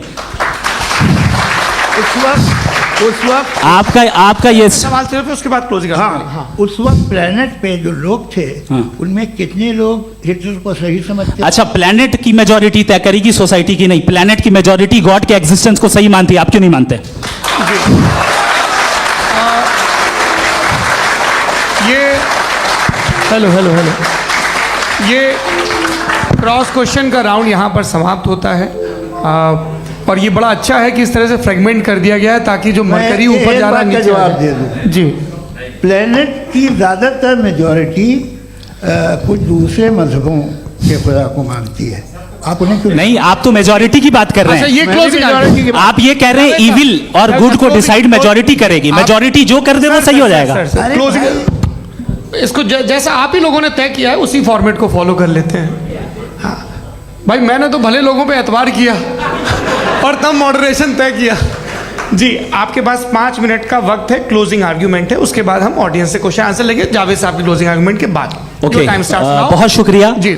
हमारा जो टॉपिक है डज गॉड एग्जिस्ट, मैं इस पे इतने एकेडमिक तैयारी करके आया था, मुझे था कि मैंने सोचा था कि कई सारे मैं आर्ग्यूमेंट्स दूंगा, लेकिन वक्त की भी किल्लत और जावेद साहब बार बार इधर उधर चले जा रहे थे तो उसको भी थोड़ा एंटरटेन करना पड़ गया। डज गॉड एग्जिस्ट पे मैं एक ही आर्ग्यूमेंट दे पाया। आर्ग्यूमेंट्स बहुत हैं और डेफिनेटिव आर्ग्यूमेंट्स हैं, और मेरे आर्ग्यूमेंट को किसी एक राउंड में भी इन्होंने एंटरटेन नहीं किया और रेफ्यूट नहीं किया, एक राउंड में भी नहीं, एक राउंड में भी नहीं। कौन सा? और ना ही अभी आपका क्लोजिंग आर्ग्यूमेंट आएगा, नहीं, वो उसमें। बता देना। Argument of contingency sir. अरे मैं आपसे कई बार कह चुका हूँ कंटीजेंसी का मतलब अब मैं कैसे समझाऊं आपको? आपस में हाँ, आप और कितने आसानी से समझाऊं मैं, मुझे तो नहीं समझ में आ रहा है। आप अपनी आर्ग्यूमेंट ऑफ कंटीजेंसी उर्दू में बोल सकते हैं। हाँ, आप अपनी बात पूरी कर लें जी, आखिरी 4 मिनट। दूसरी चीज, just a minute please ma'am, can I talk? दूसरी चीज ये है कि आपने एक तो इसका जवाब नहीं दिया, दूसरा आपने गॉड के ना होने पर कोई डेफिनेटिव आर्ग्यूमेंट नहीं दिया, सिर्फ मजहब पे बात कर रहे हैं आप। मजहब तो आज हमारा टॉपिक ही नहीं था। आज तो हमारा टॉपिक हो, आप मजहब से ले लेकर आईएस तक चले गए। भाई हमारा क्या ताल्लुक है उससे? We condemn them. और उसका गॉड से क्या ताल्लुक है? अगर कोई गलत काम कर रहा है, किसी ने किसी को कत्ल किया, किसी ने किसी का रेप किया, उसको सजा मिलनी चाहिए। और आपके पास कोई भी rational strong foundation of morality नहीं है। आपने कहा कि मेजॉरिटी तय करेगी सोसाइटी की, वो सही होगा। मैंने कहा हिटलर को फिर आप सही कहेंगे, नहीं, प्लैनेट की सोसाइटी की मेजॉरिटी तय करेगी। तो प्लैनेट की मेजॉरिटी गॉड के एग्जिस्टेंस को मानती है, आप कह रहे हैं ये रिलीजियस है। तो यानी आपके पास कोई स्ट्रॉन्ग फाउंडेशन नहीं है ऑब्जेक्टिव मोरालिटी का। ऑब्जेक्टिव मोरालिटी का अगर कोई फाउंडेशन है तो वो सिर्फ गॉड है, गॉड है, गॉड है। थैंक यू जी। ये मुफ्ती शमाइल नदवी साहब का क्लोजिंग आर्ग्यूमेंट था। अब हमारे पास जी जी ये बड़ा अच्छा है कि दोनों लोगों को मॉडरेटर से शिकायत भी और बोल रहे हैं भाई हमारी शाबाशी भी तो करते चलो। अब मेरी बात जी, आपके पास जावेद अख्तर साहब 5 मिनट का वक्त है, ये आपका क्लोजिंग आर्ग्यूमेंट है, टाइम रीसेट कर दें जी। देखिए, बहुत सारी बातें हैं। गॉड का डेफिनेशन दुनिया के किसी भी रिलीजन में है कि वो ओमनीपोटेंट है, ओमनीप्रेजेंट है, he is just, he is kind, he loves you and so on. मैं जब दुनिया देखता हूँ तो मुझे कोई ऐसा सुप्रीम पावर यहाँ दिखाई नहीं देती है जो इंसान की बहबूदी के लिए कुछ कर रही हो, कमज़ोर को बचा रही हो, मदद कर रही हो, जालिम को पीछे हटा रही हो। मैं नहीं देखा, तारीख़ में नहीं। एक तो अगर है और ये देख रहा है तमाशा, तो उसका होना न होना बराबर है। दोयम ये कि ये जो है, जब आप ये कहते हैं कि कायनात जिसकी कंटीजेंसी है, मैं देखिए वो लफ्ज़ इस्तेमाल किया मैं, तो ये कैसे हो सकती है भाई? और फ़ौरन आप सरेंडर कर देते हैं कि जाहिर है कि इसका बनाने वाला तो इससे 10,000 गुना ज़्यादा कॉम्प्लिकेटेड होगा, उस पर आपके होने पे कोई इतराज़ नहीं है। उसे वो टाइमलेस है, वो पहले से था, टाइम तो बहुत बाद में आया, ये सब आप मानने को तैयार है, जिसका आपके पास कोई सबूत नहीं, आपके पास कोई रीज़न नहीं है। आपकी तारीख क्या है मज़हबों की? बिलीफ की, जो खुदाओं का बिलीफ है, ये कॉन्स्टेंटली गलत साबित होता रहा है। मतलब आप कहें कि अरिस्टोटल के ज़माने में तो सब जाहिल थे, वो भी इतने ही यकीन से खुदा पे यकीन रखते थे, जो अब नहीं रहा, ये भी नहीं रहेगा, आप लिख लीजिए। और इसके आसार आपको दुनिया में दिखाई देना शुरू हो चुके हैं। ये बहस क्या आज से 100 साल पहले इस तरह हो सकती थी? यहाँ तक तो आपको हम ले आए हैं। तो सर अरे इनको मदद की ज़रूरत नहीं भाई, ये सेल्फ सफिशिएंट आदमी है, आप क्यों इनकी मदद कर रहे हैं? Sir please. तो ये जो है तमाम बातें अपनी जगह हैं। ये एक पैकेज है। आप अकेले, कोई आदमी ऐसा नहीं जो सिर्फ गॉड को मानता हो, उसके साथ बहुत पैराफर्नेलिया आता है, अलग अलग पैराफर्नेलियाज आते हैं। They have always created chaos in the society. मैं तो आपको सीधा ऑफर देता हूँ कि दुनिया में 10 इम्पॉर्टेंट बिलीव्स हैं। आप 1 मानते हैं, 9 नहीं मानते, 9 में आप एथियस्ट हैं, 9 को आप बिल्कुल रीजनेबली मेरी तरह देखते हैं। तो 90 मजहबी आदमी भी 90% एथियस्ट है, वो दूसरे खुदा नहीं मानता, एक खुदा मानता है अपना वाला, बाकियों को कहता है गलत है। अगर आप मानना ही बंद कर दें तो आपका 10% चांस है कि आप सही हैं और 90% चांस है कि आप गलत हैं। मेरा मशवरा है आप मानना छोड़ दिए तो 50% चांस होगा कि आप सही हैं और 50% चांस होगा, 40% आप गेन करेंगे बाय बिकमिंग एथियस्ट।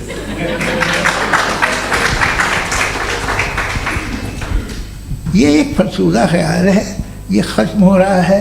हो सकता है मेरी ज़िंदगी में ना हो, लेकिन ये हो जाएगा। जो बातें ये इनको आप मेटाफिज़िकल, ये वो ऐसे रिस्पेक्टेबल टर्म दे दिए, ये तो उन लोग के हैं जिन्हें ना फिज़िक्स मालूम थी ना मेटा मालूम था, ये उन्होंने आपको दिए हैं। जी बहुत शुक्रिया आप दोनों लोगों का। और अब इस बातचीत का आखिरी राउंड शुरू होगा, डज गॉड एग्जिस्ट की ये बहस मुफ्ती शमाइल नदवी और जावेद अख्तर साहब के बीच। आप लोग अपने अपने हाथ ऊपर करेंगे, मैं यहाँ से तय करूँगा। और माइक हमारे पास है क्या? एक ही माइक है ऑडियंस के लिए? 2 माइक है, एक इस तरफ एक इस तरफ, ठीक है। तो जी सबसे पहले हमारी सहयोगी हैं मारिया शकील जी, पूछिए सवाल। थोड़ा सा रुकेंगे ताकि कैमरे का फ्रेम आप पर आ जाए, आपकी तो प्रैक्टिस है टीवी की। जी नदवी साहब, मैं खुदा को मानती हूँ, पहले मैं इसी प्रमाइस से शुरू कर रही हूँ और ये बता रही हूँ आपको, मैं मानती हूँ। लेकिन कुछ सवाल हैं जो जावेद साहब ने उठाया, उसका जवाब आपको देना चाहिए। पहला सवाल ये कि गज़ा में सालों से छोटे बच्चे मर रहे हैं, वो उनको, अगर खुदा मर्सीफुल है, हम मानते हैं कि अल्लाह ताला में बहुत ताकत है, तो वो बच्चे क्यों मर रहे हैं? दूसरी बात ये कि अगर कंटिजेंसी की जो आप बात करते हैं, पूरे मुस्लिम ममालिक मिल कर के भी उन गज़ा के बच्चों को क्यों नहीं बचा पा रहे हैं? क्योंकि अगर वो चाहते, क्योंकि अल्लाह ताला उन पर हुकूमत करते हैं, सब पर हुकूमत करते हैं, तो वो उनको क्यों नहीं बचा? जी थैंक यू वेरी मच। बहुत अच्छा किया आपने इस चीज़ को जिक्र कर दिया, मैं इसको और अच्छे से एक्सप्लेन करने की कोशिश करता हूँ। देखें, जहाँ तक आपने कहा कि गज़ा के बच्चों को मारा जा रहा है, देखें 2 वर्ल्ड व्यू है, एक एथीस्टिक वर्ल्ड व्यू, एक थीस्टिक वर्ल्ड व्यू है। बच्चे मर रहे हैं दोनों वर्ल्ड व्यू में, लेकिन हमारा वर्ल्ड व्यू कह रहा है कि रिकॉम्पेंस है, ये कह रहे हैं कि उनका मरना बेकार जाने वाला है, कोई उसका रिकॉम्पेंस नहीं है, चूंकि इनके यहाँ आखिरत और अल्लाह का कोई तसव्वुर या गॉड का कोई तसव्वुर नहीं है। आपने ये सवाल किया कि गॉड मर्सीफुल है, क्यों नहीं रोकता? ये मैंने बताया कि ये मिसकंसेप्शन है लोगों के दरमियान कि गॉड को सिर्फ मर्सीफुल और ओमनीपोटेंट समझते हैं। गॉड के सिर्फ यही 2 एट्रीब्यूट्स नहीं हैं, गॉड के कई सारे एट्रीब्यूट्स हैं, उनमें से अल हकीम भी है, उनमें से ऑल वाइज भी है, ऑल नोइंग भी है। लिहाजा अगर इस दुनिया में किसी को तकलीफ आ रही है और गॉड उसको नहीं रोक रहा है, वो इसलिए नहीं रोक रहा है चूंकि इंसानों को फ्री विल दिया गया है। ठीक इसी तरीके से अगर एक डॉक्टर किसी छोटे बच्चे को इंजेक्शन लगा रहा है, उसे तकलीफ पहुंच रही है, उसके लिमिटेड पर्सपेक्टिव के एतबार से ये गलत हो रहा है और डॉक्टर बुरा है, लेकिन जब आप ब्रॉडर पिक्चर को देखेंगी, आपके और हमारे पास सिर्फ एक पिक्सल है, हमें इतना नजर आ रहा है कि गजा में कत्ल हो रहा है, लेकिन इसके पीछे कितना रिकॉम्पेंस उनको मिलने वाला है, पूरा पिक्चर गॉड के पास है। तो एक पिक्सल से आप पूरे पिक्चर को कभी भी जज नहीं कर सकती। आप इसमें कुछ जोड़ना चाहेंगे? आपको कुछ बोलना है इसमें? भैया आपने बहुत अच्छा जस्टिफिकेशन दिया। या आप वो जो वहाँ के प्राइम मिनिस्टर इजराइल के उन्हें भेजिए, वो बहुत खुश होंगे। आप जस्टिफिकेशन दे देना कि अगर गॉड नहीं है तो बच्चे क्यों मर रहे हैं, आप बताएं। जी, वो ये सवाल पूछ रहे हैं कि अगर आप ईश्वर का अस्तित्व नहीं मानते हैं तो उन बच्चों की मौत को आप कैसे इंटरप्रेट करते हैं? भाई ये दुनिया जो है, जो ताकतवर लोग होते हैं वो एक नाइंसाफ़ी करते हैं। तो ये अच्छा काम है आपके नजदीक, तो नेचर नाइंसाफी पे मबनी है। अरे मेरे भाई, आप नेचर की कहाँ बात कर रहे हैं, तो इंसान की बात कर रहे हैं। तो फिर जब मैं इंसान की बात कर रहा था, आप नेचर की बात करने लग क्रॉस गए। एग्जामिनेशन नहीं। हाँ, अब आप मुझे बोलने नहीं देंगे तो अलग बात है, आप बोलिए, मुझे कोई जल्दी नहीं। जी नहीं, ये क्रॉस एग्जामिनेशन है। मुझे बोल तो लेने दीजिए। जी, बोलिए। क्या बात ये है कि ह्यूमन सोसाइटी तभी साथ में रह सकती है जब वो मोहब्बत से, एकता से, एक दूसरे के एहतराम करके रहे। इसके अलावा पॉसिबल नहीं है, अकेले तो इंसान रह नहीं सकता। वहाँ पर कुछ लोग हैं जो फाउल करते हैं। वो फाउल हमेशा से तारीख में होता आया है। आज ये हो रहा है, जो हो रहा है बहुत बुरा हो रहा है, बहुत जालिमाना है, बहुत जाबराना है। उसको आप कहें कि ये बच्चों को कॉम्पनसेशन मिल जाएगा या इसकी इंजेक्शन है। इंजेक्शन तो हेल्थ के लिए दिया जाता है। आप ये कह रहे हैं कि ये बच्चों की जो धज्जियां उड़ रही हैं ये इंजेक्शन है, ये टेस्ट है, ये टेस्ट है, और उस टेस्ट में उनको ऐसा रिकॉम्पेंस मिलेगा जो आपके तस्वुर के बाहर है। ये आप 3 बरस के बच्चे को बारूद से उड़ा के टेस्ट ले रहे हैं। वाह, वो नहीं ले रहा है, खुदा नहीं उड़ा रहा है, इजराइल उड़ा रहा है। जी, ये तो उसको कंडेम अगला सवाल लेते हैं प्रोफेसर पुरुषोत्तम अग्रवाल। मुफ्ती साहब, एक निवेदन आपसे है कि कम से कम थोड़ा सा माइक क्लोज एक रिलीजियस और फिलोसफिकल कर मैं प्लीज। एक रिलीजियस और फिलोसफिकल ट्रेडिशन है जो ब्रह्मांड को यानी यूनिवर्स को ही अंतिम मानती है। सर्वम खलु इदम ब्रह्मम, this is Chandogya Upanishad, and it completely rules out the existence और नेसेसिटी, आपके शब्दों में necessity of a creator. The creation itself is the creator. तो एक मिनट प्लीज। दूसरा जो सवाल आपने अभी, जो आप बार बार कह रहे हैं कि भगवान विद्वान भी है, वाइज, सब जानने वाला, तो अगर विजडम में दुनिया भर के पापों और अत्याचारों को बर्दाश्त करना शामिल है, तो फिर इसका मतलब ये हुआ कि अगर मैं फ्री विल से उसको अपोज करता हूं तो ईश्वर की विजडम और मेरी फ्री विल में कॉन्ट्राडिक्शन है। Because when I am opposing whatever is happening in Gaza, then I am opposing the God's will और गॉड्स विजडम। जवाब लेते हैं। क्योंकि तो गॉड की विजडम में, एक मिनट सर प्लीज सर, ये एक जुमला, गॉड की विजडम है कि गाजा में जो कुछ हो रहा है वो हो रहा है, मैं उसको अपोज कर रहा हूं, तो मैं गॉड की विजडम के खिलाफ जा रहा हूं। एक सवाल। दूसरा ये नहीं, आपने 2 ऑलरेडी। सर आप और सवाल कर लें, लेकिन मुझे 2 जवाब दे। सर, पहले आपने ये कहा, सुनिए मेरी बात सुनिए। भाई, इजराइल के गॉड के मुताबिक तुम्हारा ठीक हो रहा है ना? नहीं हो रहा है, ठीक नहीं हो रहा है। मैं बता रहा हूँ क्या हो रहा है, आप तशरीफ रखिए, मैं बता रहा हूँ क्या हो रहा है। Late me complete please. एक सेकंड गाइस, एक सेकंड। ये देखिए, ऐसा है कि ये सब बड़ा आपस में विचार विमर्श के बाद ये तय हुआ था कि कुछ नियम बना लिए जाएं ताकि एक टाइम बाउंड बातचीत चले। और भाई साहब, आप बड़ा ज़रूरी काम कर रहे हैं, लेकिन कैमरे के फ्रेम में आके उस काम को गड़बड़ कर दे रहे हैं। ठीक है गुरु, अब मेरे को कहीं का गुस्सा कहीं निकालना था, सॉरी। नहीं, कोई गुस्सा नहीं है जी। तो प्रोफेसर ने सवाल पूछे, आप उनके जवाब दें, और थोड़ा ये सब लोग थोड़ा ख्याल रखें भाई, सवाल संक्षिप्त रखें जी। आपने 2 सवाल किया। सबसे पहला ये कहा कि हमारे पास ये कॉन्सेप्ट है कि ये यूनिवर्स खुद नेसेसरी बीइंग है, creation itself is the creator. How irrational is this कि मैं एग्जिस्ट करूंगा बाद में, लेकिन अभी एग्जिस्ट कर भी रहा हूं, यानी एक ही टाइम में एग्जिस्ट भी कर रहे हैं, नहीं भी कर रहे हैं। This is not true.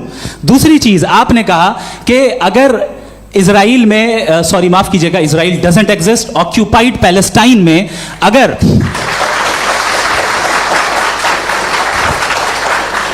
Occupied Palestine में बच्चों को मारा जा रहा है फ्री विल की वजह से और गॉड नहीं रोक रहा, ये कॉन्ट्रडिक्शन है। ये बताइए कि एक एग्जाम में एक बच्चा गलत आंसर लिख रहा है, सुनिए, एग्जामिनर चाहे तो रोक सकता है, क्यों नहीं रोक रहा है? ये कॉन्ट्रडिक्शन है या कॉन्ट्रडिक्शन नहीं है? नहीं सर, ये आपस में जी, ये क्या आपका सवाल? माइक दीजिए। फ्री विल दिया गया है टेस्ट के लिए, अकाउंटेबिलिटी के लिए। अगर फ्री विल नहीं होता तो आप कहते हैं हमें रोबोट बना दिया गया। नॉट मिसरिप्रेजेंट माय पोजीशन, आपकी जो भी पोजीशन, मैं अपनी फ्री विल के नाते, अपने ह्यूमन विजडम के नाते गाजा में हो रही अत्याचार का विरोध करता हूं। बिल्कुल करना चाहिए। के हिसाब से मैं गॉड की विजडम का विरोध कर रहा हूं? बिल्कुल नहीं, समाज हो रहा है गॉड की, बिल्कुल भी नहीं, बिल्कुल भी नहीं। उसका वहां पर गाजा में कत्ल होना ये इंसानों के गलत इस्तेमाल का नतीजा है, फ्री विल के इस्तेमाल का नतीजा है। गॉड इसका हुक्म नहीं देता, उससे रोकता है। यही तो मसला है ना। आपके लिए कॉन्सेप्ट क्लियर? नहीं भाई, आपने तो बताया था इंजेक्शन लगाने से बच्चे को तकलीफ होती है, ये इंजेक्शन लगा। सर आप ऐसे रेटोरिक स्टेटमेंट दे तब तो कोई मसला नहीं समझते रहेंगे। This is a rhetoric statement, this is not a logical argument sir. I am sorry. आखिरी 30 मिनट बड़े मुश्किल होने वाले हैं। जी मुफ्ती साहब आगे बैठे हैं, इनको माइक दीजिए। हाँ तरुण, माइक आप अपने पास रखिए, आपको कैमरे का फ्रेम पता है। जी सबसे पहले दोनों को मुबारकबाद। एक सर अपना आप नाम बता दें। आप अमेरिका में शिकागो में रहते हैं, इतना मुझे याद है। बताया आप, यासिर नदीम अलवाजदी मेरा नाम है। जावेद सर आपसे एक क्वेश्चन है इन्फिनिट रिग्रेस के ताल्लुक से। एक हाइपोथेटिकल सिनेरियो है, मसलन अगर आप सर माइक थोड़ा सा प्लीज क्लोज रखिए। जी अगर आप शायर इसलिए हैं कि आपके कोई उस्ताद शायर थे, और वो इसलिए शायर थे कि उनके कोई उस्ताद शायर थे, और इसी तरीके से हम माजी में पीछे चलते चलते चले जाएं और कहीं ना रुके, तो माफ कीजिएगा आप कभी शायर नहीं हो सकते। लेकिन आप शायर हैं, आपका शायर एग्जिस्ट करता है, इसका मतलब ये है कि आप कहीं ना कहीं रुके हैं। तो मेरा सवाल ये है कि क्या आप इन्फिनिट रिग्रेस ऑफ कॉजेस को लॉजिकल फैलेसी मानते हैं या नहीं मानते? हाँ या ना? मैं इन्हें लॉजिकल फैलेसी नहीं मानता हूँ, लेकिन मेरा प्रॉब्लम यह है कि जब मैं नहीं मानता हूँ तो I will continue with this logic जो फैलेसी नहीं हो। आप एक जगह रुक जाते हैं जाके, आप कहते हैं ये गेंद कैसे बनी, ये जजीरा कैसे बना, ये समंदर कैसे बना, ये ज़मीन कैसे बनी, और अचानक गॉड पे जाके आपको ब्रेक लग जाता है।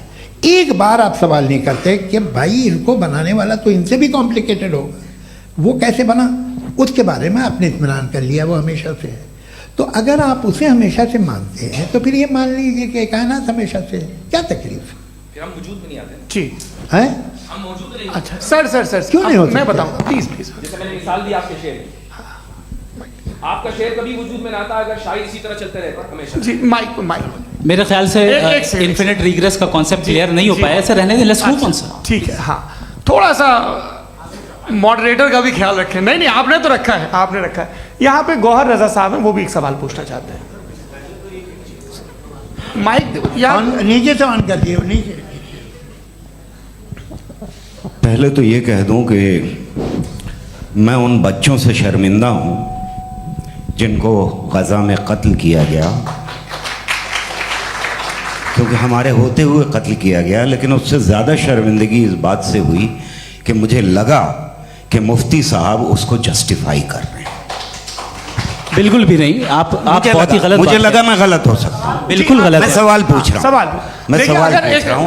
मैं जावेद भाई से डिसएग्री करता हूँ। एक सेकंड देखिए, अगर देखिए ऐसा एक सेकंड आप सर वेट अरे आप कुछ मेरे पहले मुझे अपनी बात कह लेने दीजिए। अगर ऑडियंस तय करेगी तो फिर मॉडरेटर का मतलब नहीं। मेरा आप सबसे ये कहना है, ये बहस दो लोगों के बीच में है, एक तरफ मुफ्ती साहब, एक तरफ जावेद साहब। पिछले 1.5 घंटे से ये लोग अपने अपने तर्क रख रहे हैं। आपकी इनसे इत्तेफाकी हो सकती है, ना इत्तेफाकी हो सकती है। मेरे उस्ताद मुझे सिखा गए हैं कि मुखामुखम में असहमति की गुंजाइश बची रहनी चाहिए। अगर मैं आपकी बहुत इज्जत करता हूँ गौहर साहब, आपने जो कमाल की किताबें लिखी, साइंटिफिक टेम्परामेंट, लेकिन मेरी ये गुजारिश है आप सबसे कि यदि आप इन लोगों ने जो बोला उन पर टिप्पणियां करेंगे तो ना वक्त की पाबंदी रहेगी ना वो अनुशासन। आप सवाल पूछ लें, उस सवाल में जो बात आ जाए वो आ जाए। मैं जावेद साहब से डिसएग्री करता हूं, इसलिए जावेद साहब से सवाल पूछ रहा हूं। आपका सवाल जावेद अख्तर साहब से। और सवाल ये है मेरा कि जावेद साहब ने कई बार लॉजिक का इस्तेमाल किया कि साइंस में लॉजिक है और रिलीजन में लॉजिक नहीं है। मेरा ख्याल ये है कि रिलीजन में भी लॉजिक है, लेकिन उस लॉजिक की बेसिस ये है कि आप रुक जाते हैं, जिसका जिक्र जावेद साहब ने बार बार किया, यानी खुदा के तसव्वुर पे आते हुए, गॉड के तसव्वुर पे आते हुए रुक जाते हैं। और इसमें सवाल पूछना मतलब फॉरबिडन होता है। सवाल यह है कि क्या जावेद साहब इससे एग्री करते हैं कि साइंस की लॉजिक अलग है और रिलीजन की लॉजिक अलग है? बताइए सर। देखिए, तीन चीज़ें हैं। साइंस है, एक है मंतिक है, इस्तिदलाल है, और एक जो है कुछ भी नहीं है, फेथ है, अकीदा है। मैं अकीदे की लॉजिक का कायल नहीं हूँ। मुझे आप इस्तिदलाल से, लॉजिक से, रीज़न से समझाइए, मैं मानने को तैयार हूँ, मेरा क्या नुकसान होगा। लेकिन ये कि अकीदे पे मैं नहीं जा सकता हूँ। अकीदे का मतलब है कि तुम ये मान लो, सवाल ना करो, ये नहीं। आप सारी बातें करके, बड़ी साइंटिफिक बातें करके एक जगह जाके खुदा के हुदूद पे रुक जाते हैं, सरेंडर कर देते हैं। मैं सरेंडर करने को तैयार नहीं। That's all. जी, ये आगे सर बैठे हुए हैं, इनको माइक दीजिए। भाई वो आप पूछना चाह रहे थे ना भाई? हाँ, नहीं मैं ये थैंक यू जी। आपका नाम? आसिम इफ्तिखार। आसिफ जी, पूछिए। सर, जावेद सर से सवाल है कि आपने अपने क्लोजिंग माइक थोड़ा करीब रखिए। अपने क्लोजिंग स्टेटमेंट में ये बात कही थी कि मज़हब का जो फ्यूचर है वो ज़्यादा दिन नहीं जाने वाला है। लेकिन मैं देख पा रहा हूँ कि जो ऑक्सफोर्ड यूनिवर्सिटी की एक स्टडी है 2011 में हुई है, जिसके 50 एकेडमिशियंस ने इसको अंजाम दिया था, उसमें वो ये कहते हैं कि जो फेथ इन गॉड है वो इनबिल्ट है ह्यूमन नेचर के अंदर, जिसको हम कहते हैं फितरत के अंदर शामिल है वो। और वो ये कहते हैं कि अगर कोई ये समझता है कि मज़हब को वो ख़त्म कर देगा तो ये उसकी गलत फहमी है। तो आप इसके बारे में, इस स्टडीज़ के बारे में क्या कहते हैं? ठीक है, मैं उनसे एग्री नहीं करता हूँ। वो कौन से प्रोफेसर होंगे? ऐसा उनके क्या पास डेटा है, इन्होंने डेटा के बेस होगा। डेटा क्या हो सकता है? फ्यूचर का डेटा तो नहीं हो सकता ना उनके पास। प्रेजेंट का डेटा हो सकता है। डेटा आपने सुना 100 साल पहले का बाद का डेटा? मैंने तो नहीं सुना आज तक। तो आज उनकी ये राय है और होगी राय, ठीक है। दुनिया में तरह तरह की राय है लोग, लेकिन मैं समझता हूँ कि वक्त के साथ इंसान ज़्यादा से ज़्यादा रीज़नेबल और लॉजिकल होता जा रहा है। आज आप देखिए वेस्टर्न यूरोप में क्या परसेंटेज है नॉन बिलीवर्स की, बहुत हाई। वहाँ चर्च खाली पड़े होते हैं। तो अल्टीमेटली तो इंसान कोई ऐसी बात बहुत अरसे तक नहीं मान सकेगा, चाहे गलत या सही, जो उससे उसके दिमाग को, उसके जहन को, उसके लॉजिक को अपील न करे। वो कह रहे हैं तो ऑक्सफोर्ड के होंगे तो कैम्ब्रिज के होंगे, तो मुझे क्या लेना देना। उनका डेटा मुस्तकबिल का नहीं हो सकता है। जी दीपक, हाँ पूछिए। मैं आऊँगा, अभी पीछे की साइड भी आऊँगा, माइक वहीं भेजूंगा 2-3 साल के लिए। जी जावेद साहब, आपसे सवाल है। नमस्ते। अरे भाई सर, अगर आप ही लोग को तय करना है तो फिर 200 लोग तय कर लें। ये एक साथ पूछ नहीं रहे सर, हैं। Please don't do this sir. Everybody has a right sir, but we can only take Okay. Selected questions. No sir, अरे ये भाई, यंग लोग भी आराम हैं से। तो इनकी ये एक अब बात उतने यंग, सुनिए। भाई आप यंग हैं कि नहीं हैं? एक मिनट, वो कह रहे हैं वो भी आइए, यंग हैं पूछ रहे हैं ना साहब। भाई। आप उनकी नौजवानी पर दावा उनको ही करने थे। हाँ मुफ्ती साहब, आप यंग, हाँ पूछे। अरे भैया सर, मेरा सवाल ये है। कुछ इनसे भी तो पूछो। जी हाँ। नहीं, बस आपसे एक सवाल है। जैसे थीस्टों के पास, अपने जो ईश्वर को मानते हैं, उनके पास अपने सोशल गेट टुगेदर्स हैं। 5 रोज़ आज क्रिसमस आने वाला है, होली है, दिवाली है, ईद है।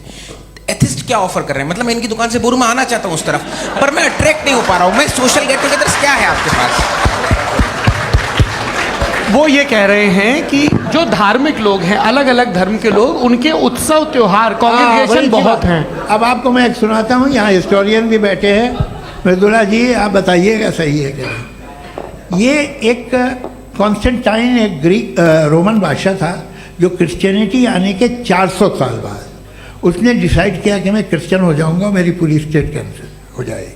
उस ज़माने में ऐसे ही होता था, राजा जो धर्म इख्तियार करता था वो जनता भी कर लेती थी। इसलिए कि वो हो गया था बैंकरप्ट, और उसे जो मेडिटेरियन कोस्ट के रिच क्रिश्चियन वो थे मर्चेंट, उससे पैसा चाहिए था। तो उसने कहा यार क्रिश्चियन हो जाओ। तो उसने अपने वजीर से कहा कि भाई ये हिस्ट्री है कि अब हम लोग क्रिश्चियन हो जाते हैं। पहले सर हो जाएंगे, कोई प्रॉब्लम नहीं है, लेकिन एक प्रॉब्लम ये है कि 17 दिसंबर से 25 दिसंबर तक जो पेगन फेस्टिवल होता, जो पेगन जो फेस्टिवल होता है वो बंद हो जाएगा, इसलिए कि हम क्रिश्चियन हो गए तो होगा नहीं। तो वो बच्चों को बहुत बुरा लगेगा, पब्लिक को बहुत इन्जॉय करते हैं, खासतौर से 25 को मेन डे। उसने कहा हाँ ये तो सही कह रहे हो, ये जीसस क्राइस्ट की पैदाइश कब थी? पहले साहब वो अप्रैल में थी। नहीं, कट करो, वो 25 दिसंबर को है। ये हकीकत है। और 400 साल बाद क्रिश्चियनिटी के अप्रैल से दिसंबर ले आए, और इसलिए कि यहाँ पेगन फेस्टिवल होता था। अब मनाते हैं आप आराम से। ये जो सारे फेस्टिवल हैं ये रिलीजन से, हर एक को एक इंटरटेनमेंट डिपार्टमेंट चाहिए होता है अपनी कंपनी चलाने के लिए। तो ये रिलीजन ने, ये सेकुलर त्यौहार थे जिन्हें रिलीजन्स ने ले लिया है। ये मौसम के थे, फसलों के थे, किसानों के थे, उसको आपने लेके रिलीजियस रंग दे दिया। ये कोई रिलीजन से थोड़ी आए आप। अच्छा हमें देखिए, हम तो मुल्द हैं, हम ईद मनाते हैं, हम दिवाली मनाते हैं, हम होली मनाते हैं, हम क्रिसमस मनाते हैं। बम्बई की फिल्म इंडस्ट्री की सबसे बड़ी होली हमारे घर में होती है, सबसे बड़ी ईद हमारे घर में होती है। वो हमारी सोशल वो है, हमारे हेरिटेज है। ऐसा थोड़ी है कि we will throw the baby along with the water. ये तो अच्छी चीज़ है, इन्हें रखो, जो बेकार है फेंक दो। जी हाँ। हेलो जी, मेरा सवाल नादवी जी से है। जैसा कि आपने बोला कि गॉड टाइम के भी परे हैं और गॉड इतनी कॉम्प्लेक्स चीज़ है कि उसे ह्यूमन माइंड समझ नहीं सकता, और गॉड ने अर्थ पे फ्री विल भी दे दी है, तो आप अपना वक्त ज़ाया क्यों कर रहे हैं गॉड के बारे में बात करके? अपन को तो बात करनी चाहिए कि सोसाइटी को बेहतर कैसे करें। जी, मैं गॉड वही बताता है सोसाइटी को कैसे बेहतर करें। अभी मैं आपका जवाब देता हूँ। आपने कहा कि टाइम पे वो एग्जिस्ट नहीं करता, सो मेरा सवाल ये है कि जैसा आपने बोला कि गॉड बहुत ही कॉम्प्लेक्स चीज है, मैंने कहा ही नहीं कि कॉम्प्लेक्स है, तो आपके अल्फाज हैं। कॉम्प्लेक्स का लफ्ज गॉड के लिए सुइटेबल नहीं है। क्यों? क्योंकि कॉम्प्लेक्स वो चीजें होती हैं जो ऑब्जेक्ट हो। God is not an object जिसको आप इंस्ट्रूमेंट के जरिए लेबोरेटरी में जाके टेस्ट करें, oh it's very complex. No, वो कोई कार का इंजन नहीं है। मेरा वो फिलोसॉफिकली नेसेसरी बीइंग ऐसी बीइंग है जो सिंपल बीइंग है। हाँ, आप उसको मुकम्मल तौर पे उसकी तमाम हिकमतों को जान ले और हर चीज को जान ले, ये पॉसिबल नहीं है, क्योंकि वो ऑल वाइज है, आप ऑल वाइज नहीं है, और वो खुदा है, वो आपको सारी चीजें बता दे, ये जरूरी नहीं। मेरा सवाल ये नहीं था। मेरा सवाल ये था कि जब गॉड इतना परे है इस दुनिया से कि उसने अर्थ पे फ्री विल भी दी है, हम सब ह्यूमंस की फ्री विल है, और जो सोसाइटी में हो रहा है वो अपन लोग डिसाइड करेंगे, तो अपन लोग डिसाइड नहीं करेंगे ना, अपन लोग डिसाइड नहीं करेंगे। गॉड जो है, गॉड ने वो उसकी जात, उसकी एग्जिस्टेंस टाइम एंड स्पेस से परे है, लेकिन वो हमारा टेस्ट ले रहा है और उसी गॉड ने हमें बताया कि तुम्हें क्या करना है क्या नहीं करना है, तो जाहिर है उस गॉड की बात सुनेंगे ना हम। जी, वो पीछे एक चश्मा लगाए जो मैम खड़ी हैं, उनको दीजिए। हाँ आप जी जी बिल्कुल आएंगे। देखिए मैं कोशिश कर रहा हूँ सब तरफ जाने की। हाँ उनको दीजिए माइक। जी हेलो सर, मैं ओमनी प्रेजेंट नहीं हूँ, टाइम पाबंद हूँ और जहाँ तक कोशिश कर सकता हूँ करूँगा। जी अपना नाम बताइए। मेरा नाम उर्सुला है, मैं दिल्ली यूनिवर्सिटी की एक स्टूडेंट हूँ और मैं स्टूडेंट फेडरेशन ऑफ इंडिया से हूँ।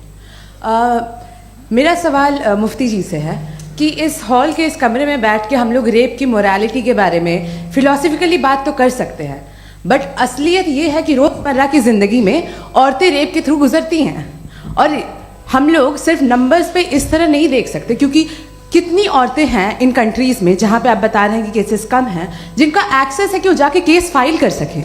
कितनी औरतें हैं जो जिनको काम करने की आज़ादी है उन कंट्रीज़ में। यूरोप में ये आज़ादी आ गई, यूरोप में ये रूल्स आ गए, तो हम आज उसके बारे में बात कर पा रहे हैं। जी जवाब।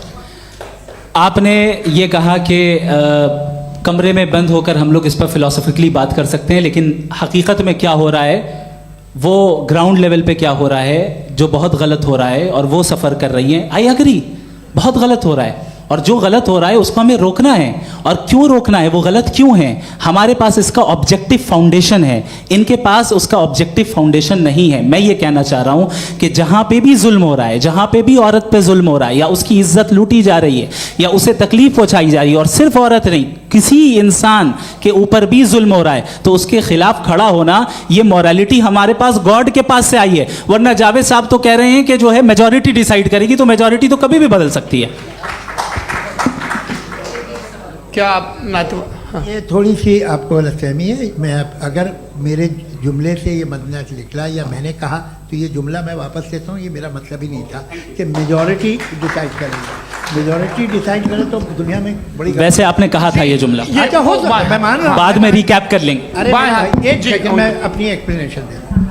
मुनासिब बात यह है कि हम सब के सब दिल में जानते हैं कि क्या अच्छा है क्या बुरा है, हमें पता है अच्छी तरह से। जो लोग बुरे काम करते हैं उन्हें भी मालूम अच्छा क्या है। यही तो सवाल था हजरत सर, कि फिर ये मोरालिटी आई कहाँ से? क्रॉस एग्जामिनेशन, हाँ जी हाँ जी। मोरालिटी साथ रहने की डिजायर से आई है। यानी साथ रहकर जो कुछ कह दे जो कुछ कर दे वो हो जाएगा? नहीं नहीं, तो आप कायदे से रह ही कर सकते हैं जब तक लोगों में मोरालिटी हो, वरना क्यास हो जाएगा। ये आपको कैसे पता? जी हमने देखा ना जहाँ मोरालिटी का क्यास हो गया, हम देखते हैं। कहाँ पे देखते भाई अरे, दुनिया में आप जो ये- कह रहे हैं आप अभी कहीं मैं पे आप अगर लोगों गलत को हो रहा है इस बहस तो के उसको बाद आप मैं आप गलत लोगों देखिए। को आप क्या- सर, मुफ्ती आप साहब, मैं- एपिस्टेमोलॉजी की मुफ्ती बात कर रहे हैं, मैं ऑन्टोलॉजी की बात मुफ्ती कर रहा साहब, हूँ। मैं इस बहस के फाउंडेशन बाद आप क्या है? दोनों लोगों को चाय पे फाउंडेशन होस्ट करूंगा, वहां पे क्रॉस एग्जामिनेशन कर लीजिएगा। अभी ऑडियंस का हक मार रहे हैं आप लोग भाई, सर। जस्ट लोग हैं आप लोग।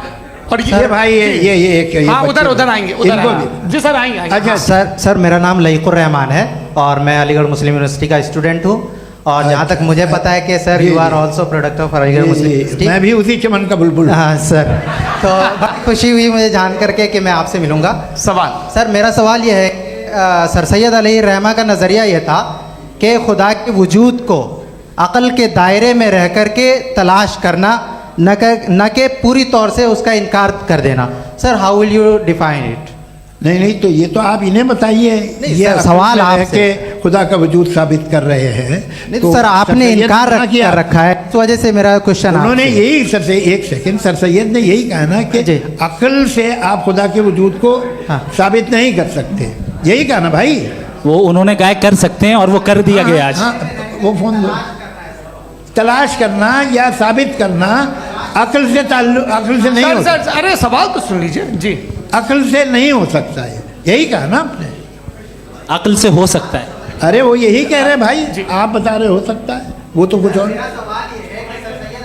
आप अगर सर देखो नौजवान फोन ले लो, इतनी कमाल की यूनिवर्सिटी है। अरे भाई दे दो मेरी उन्हें बात जरा तो- एक मिनट, अरे दे दो मेरे भाई माइक। मेरी बात सुनो, नहीं, माइक मैं पे समझ- बोलो ताकि जो लाखों लोग देख रहे हैं। माइक दे दो ना।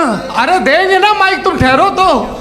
हाँ सर मेरा सवाल ये था कि सर सैयद अलैहि रहमा का एक नज़रिया था अपना कि खुदा का जो वजूद है उसको अक़ल के दायरे में रह कर के तलाश करना है, न कि पूरे तौर से इनकार कर देना है। ये उनका कॉन्सेप्ट था। लेकिन मेरा सवाल ये है कि आप इसको कैसे डिफाइन करते हैं, एक्सप्लेन कैसे करेंगे, मैं आपसे जानना चाहता हूँ, क्योंकि you are the product of Aligarh Muslim University. मुझे अक़ल के दायरे में रखे मैंने बहुत तलाश की, मुझे मिला नहीं। हाँ ये इधर उधर वो चश्मा लगाए जो, हाँ उनको दे दीजिए। जी जी फटाफट पूछिए, बस 5 मिनट है, 5 मिनट में खत्म हो रहा है। हाँ अस्सलाम वालेकुम मुफ्ती साहब। एंड मेरा सवाल जावेद अख्तर साहब से। क्या नाम है आपका? अरे भैया सब मुझे तो पूछ रहे हो। फैज पूछिए फैज साहब। तो मेरा सवाल ये है कि अभी जो एथियस्ट है वो problem of evil argument use कर रहे हैं अगेंस्ट मुस्लिम्स, राइट? कि इस दुनिया में इतना सारा इविल है और अगेंस्ट मुस्लिम तो यहाँ अगेंस्ट थियस्ट। हाँ थोड़ा सा करेक्ट कर लीजिए भाई, पूरी मशक्कत ही इसी बात की थी कि किसी एक मजहब पे बात न टिके। जी, तो बेसिकली ये आर्ग्यूमेंट ऐसा है कि इस दुनिया में इतना ज़्यादा ईवल एग्जिस्ट करता है और अगर एक ऑल गुड गॉड है तो वो रोकता क्यों नहीं है? लेकिन इस सवाल में एक हिडन अजम्पशन ये है कि इस दुनिया में ईवल एग्जिस्ट करता है। अब एथियस्ट ये कैसे ऑन्टोलॉजिकली प्रूव कर सकते हैं कि इस दुनिया में ईवल एग्जिस्ट करता है? मैं आपको बताता हूँ, थोड़ा सा समझा। नहीं सर हम लोग इनको सुनने आए। नहीं please don't do that. I want to explain ontology. नहीं हम समझ गए सर, इनको अब जवाब देने दीजिए। अच्छा सवाल पूछ लो। मैं अभी तक क्या था वो मैं थोड़ा सा ऐड ऑन कर लेता हूँ। तुम गुरु, तो हम जब इसका राउंड 13 करेंगे ना तब तुमको स्टेज पे बिठाएंगे। जी तो हाँ जल्दी से। तो देखिए एथियज्म के हिसाब से सब कुछ रैंडमली बन गया है, सब कुछ एटम्स और मॉलिक्यूल्स है। एक पत्थर में और मुझ में सिर्फ इतना फर्क है कि हम लोग एटम्स और मॉलिक्यूल्स का अलग अलग रीअरेंजमेंट है। अब एक पत्थर को कोई इंसान तलवार से 2 टुकड़ों में काटते या मुझे, according to atheism it is same. There is no evil and good according to atheism. जी अच्छा फैज साहब का सवाल ये है कि हाँ कोशिश भी करते तो इससे गलत सवाल नहीं कर पाते।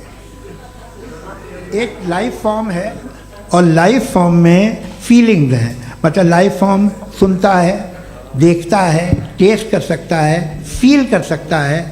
तो उसकी जो ये जो क्वालिटी इस बबल में आ गई हैं वो जानवर में भी है, इंसान में भी है। तो जाहिर है कि उसे कोई तकलीफ पहुंचेगी, तो चूंकि उसके पास वो सेंसिटिविटी है तो मैं करेगा। पत्थर में वो सेंसिटिविटी नहीं है। तो ये क्या सवाल हुआ कि अगर पत्थर को काटा तो पत्थर को तकलीफ नहीं होती, तो आपको काटे तो आपको क्यों तकलीफ हो? बैठ जाइए। जी हाँ अगला सवाल। हाँ पूछे। जी जावेद अख्तर साहब, अरे भैया, सब आप लोग मुफ्ती साहब को छोड़ रहे हैं, तो मेरे ही पीछे पड़े हैं क्या? फिर चलो बोलो भाई। You asked how God can exist when children die in Gaza. हाँ? You asked how God can exist when children die in Gaza, and you also mentioned the rise of atheism in Europe. But the same events also are leading many atheists and non-believers to turn towards faith. How do you interpret this contradiction, where suffering pushes some away from God, yet brings others closer to belief? देखिए, आपको एक बात बताऊं, दुनिया perfect तो कहीं भी नहीं है, हर जगह कुछ खामियां हैं। बेटा एक मिनट, मैं आप ही को कहेंगे, देखो वो तो कुछ खामियां, कमज़ोरियां, खराबियां सब जगह है। लेकिन अगर देखोगे ईमानदारी से कि दुनिया सबसे ज़्यादा महज़ब कहाँ है, एक आम शहरी को कहाँ हुकूक हासिल हैं, वो बोल सकता है, अपनी मर्ज़ी से काम कर सकता है, अपनी मर्ज़ी से राय दे सकता है, हुकूमत के ख़िलाफ़ बोल सकता है, बरसरे इक़्तिदार लोगों के बारे में बोल सकता है, सरमायादारों के ख़िलाफ़ बोल सकता है। तो आपको ये स्कैंडिनेवियन कंट्रीज़ में मिलेगा, वेस्टर्न यूरोप में मिलेगा। मैं नहीं कह रहा वो परफेक्ट है, बिल्कुल नहीं, वहाँ बहुत ख़राबियाँ भी हैं, परफेक्ट तो कोई। लेकिन जिन जिन मुल्कों में, लैटिन अमेरिका देखो, गल्फ़ देखो, वहाँ पर आपको ये ज़रूर है कि रेप नहीं होते होंगे। रेप की ज़रूरत क्या है भाई? उसको तो ख़रीद लो, घर में रखो, सड़क पर रेप करने की क्या ज़रूरत है? मगर सुनिए सुनिए सुनिए, मगर हकीकत ये है कि वहाँ शख्सी आज़ादी राय देने की, बोलने की नहीं है। जी, ये एक आखिरी सवाल मुफ्ती साहब से। हाँ मैम, इनको माइक दीजिए। शुक्रिया। मेरा नाम मनीषा है, मैं हरियाणा से आई हूँ। मैं मुफ्ती साहब से एक बात पूछना चाहती हूँ। आप बार बार जावेद साहब को कॉन्ट्राडिक्ट तो कर रहे हैं कि आपने ये कहा, लेकिन आप भी अजम्पशंस के बेसिस पे बात कर रहे हैं। आपने खुदा के होने का कौन सा प्रूफ पेश किया है, खुदा की एग्जिस्टेंस का? अब इस सवाल को अलग रहने दीजिए, कौन एथीस्ट है कौन नहीं है। और दूसरी बात जो आपने एक छोटी सी कही थी कि ये फ्री विल का इस्तेमाल करता है इंसान अपनी, लेकिन इस फ्री विल का इस्तेमाल में मतलब खुदा ने ये दे दी सबको ये इजाज़त कि वो कितना घिनौनापन और कितने ज़्यादा ख़राब से ख़राब तरीके इस्तेमाल कर सकते हैं। जवाब सुनते जी। आप फ्री विल को मानती हैं ना, या अब कहती है कि फ्री विल नहीं है ना? मानती है ना? तो अब आपके पास इसका कोई एक्सप्लेनेशन नहीं है कि अगर एक इंसान उस फ्री विल का इस्तेमाल करके गलत काम कर रहा है और बच के अच्छी ज़िंदगी गुजार के निकल जा रहा है, उसका कोई रिकम्पेंस नहीं है।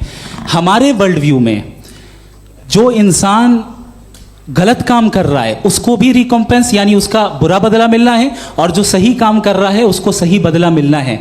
लिहाजा जो फ्री विल है वो इस तरीके से है कि एक लिमिटेड टाइम तक खुदा ने मोहलत दी है। ऐसा नहीं कि छूट दे दी, जो करना है करते रहो हमेशा।